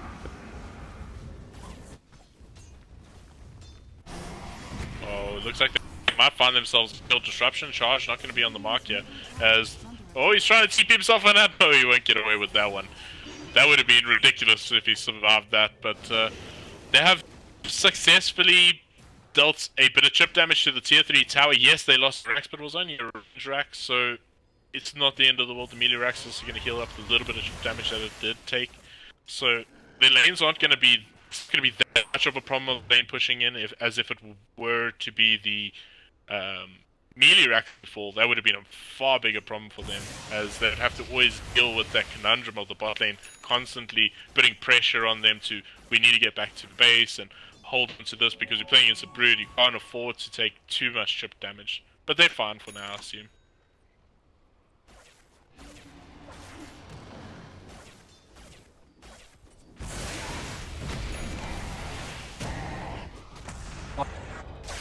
He is tank! The Monkey King there, the Wukong command's gonna be dropped. This is a scary fight. In fact, Session, they will find the kill, and the Monkey King needs to get himself in. A great skewer is gonna buy them the time. I thought they could have been turned around. No, they have way more than enough damage. If you can't kill Alex fast enough, that hero is gonna be dealing a lot of damage. They bring down the Shrine, bot is being pushed in here, Berserk looking to deal some damage at least to this melee Rax. The Decay is gonna put his broodlings at least a bit of strain, so I don't think much more is going to come of that. But this should be at least a tier 2 tower to fall. Monkey King is all over down. Radiant's top tower is under attack. Radiant's top tower has fallen.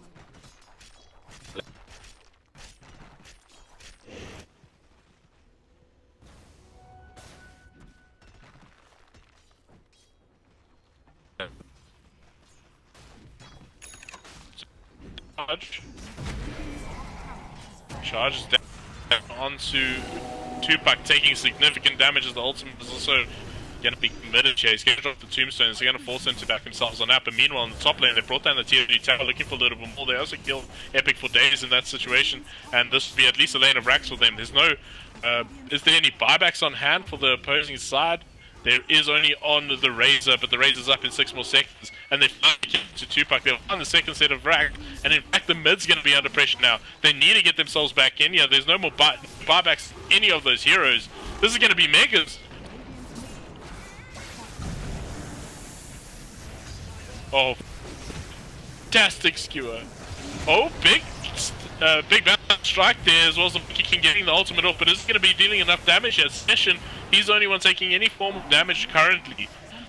They still managed to keep those range Racks alive, but only the skin of their teeth, and that's going to surely take a fall. They are playing as a brood, but they can just send broodlings in there and shut that down as quick as possible. As the... Oh, it's actually going to be the Spirit Break. He's going for it. Will he have enough? No, he won't. They managed to hold on to this range Racks. If they manage to turn this game around and be victors, that defense, man, that was a fantastic defense, but I don't think it's going to be enough.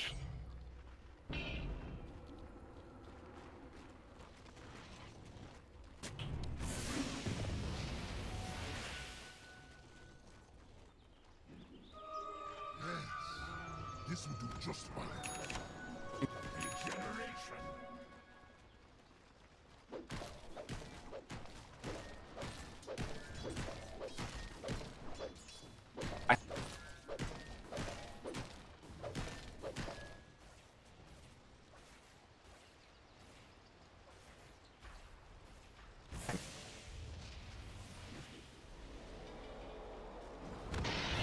Yeah.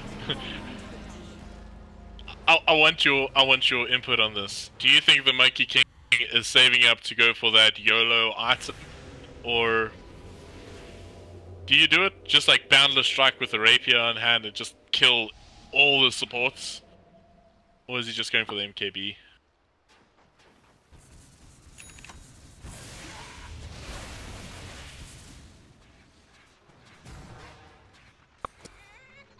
Meanwhile, mid, that melee Rax. Oh, the sheep's gonna be enough to keep him alive. They're gonna have the disruption and quick blink out there.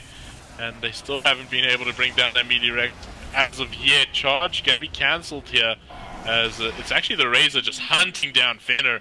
Fenner is damn low, but there we go. The Rax is gonna be brought down, of course, by the Broodlings. Sneaky bugger. And that will be enough. Now they're looking to turn around this team fight. XT does get the boundless strike, but it's not really doing a significant damage. And the RP catches 4! Only the Monkey King is not caught out in this one. And this time around, they had the damage to deal into it. And they're going to find themselves at least 4 kills so far. Sangreal, he should take a tumble here too. 2 buybacks have been forced out. They're going to try and defend this one. See what they can do. Can they find any kills and maybe make some form of a trade, or this game is completely over? The Monkey King, he's looking towards Alex's direction, and he finally will turn around. Good boundless strike, and buy a little bit of extra time, but will it be enough? The disruption is going to be there. It's in fact TXT who should take a fall, and that should be it. I can't imagine a way for them to come back, and yes, it will be. GG has been called. Man, this game was in the balance, it felt for me, and then, like you said, one mistake, no buybacks, and the whole thing fell apart.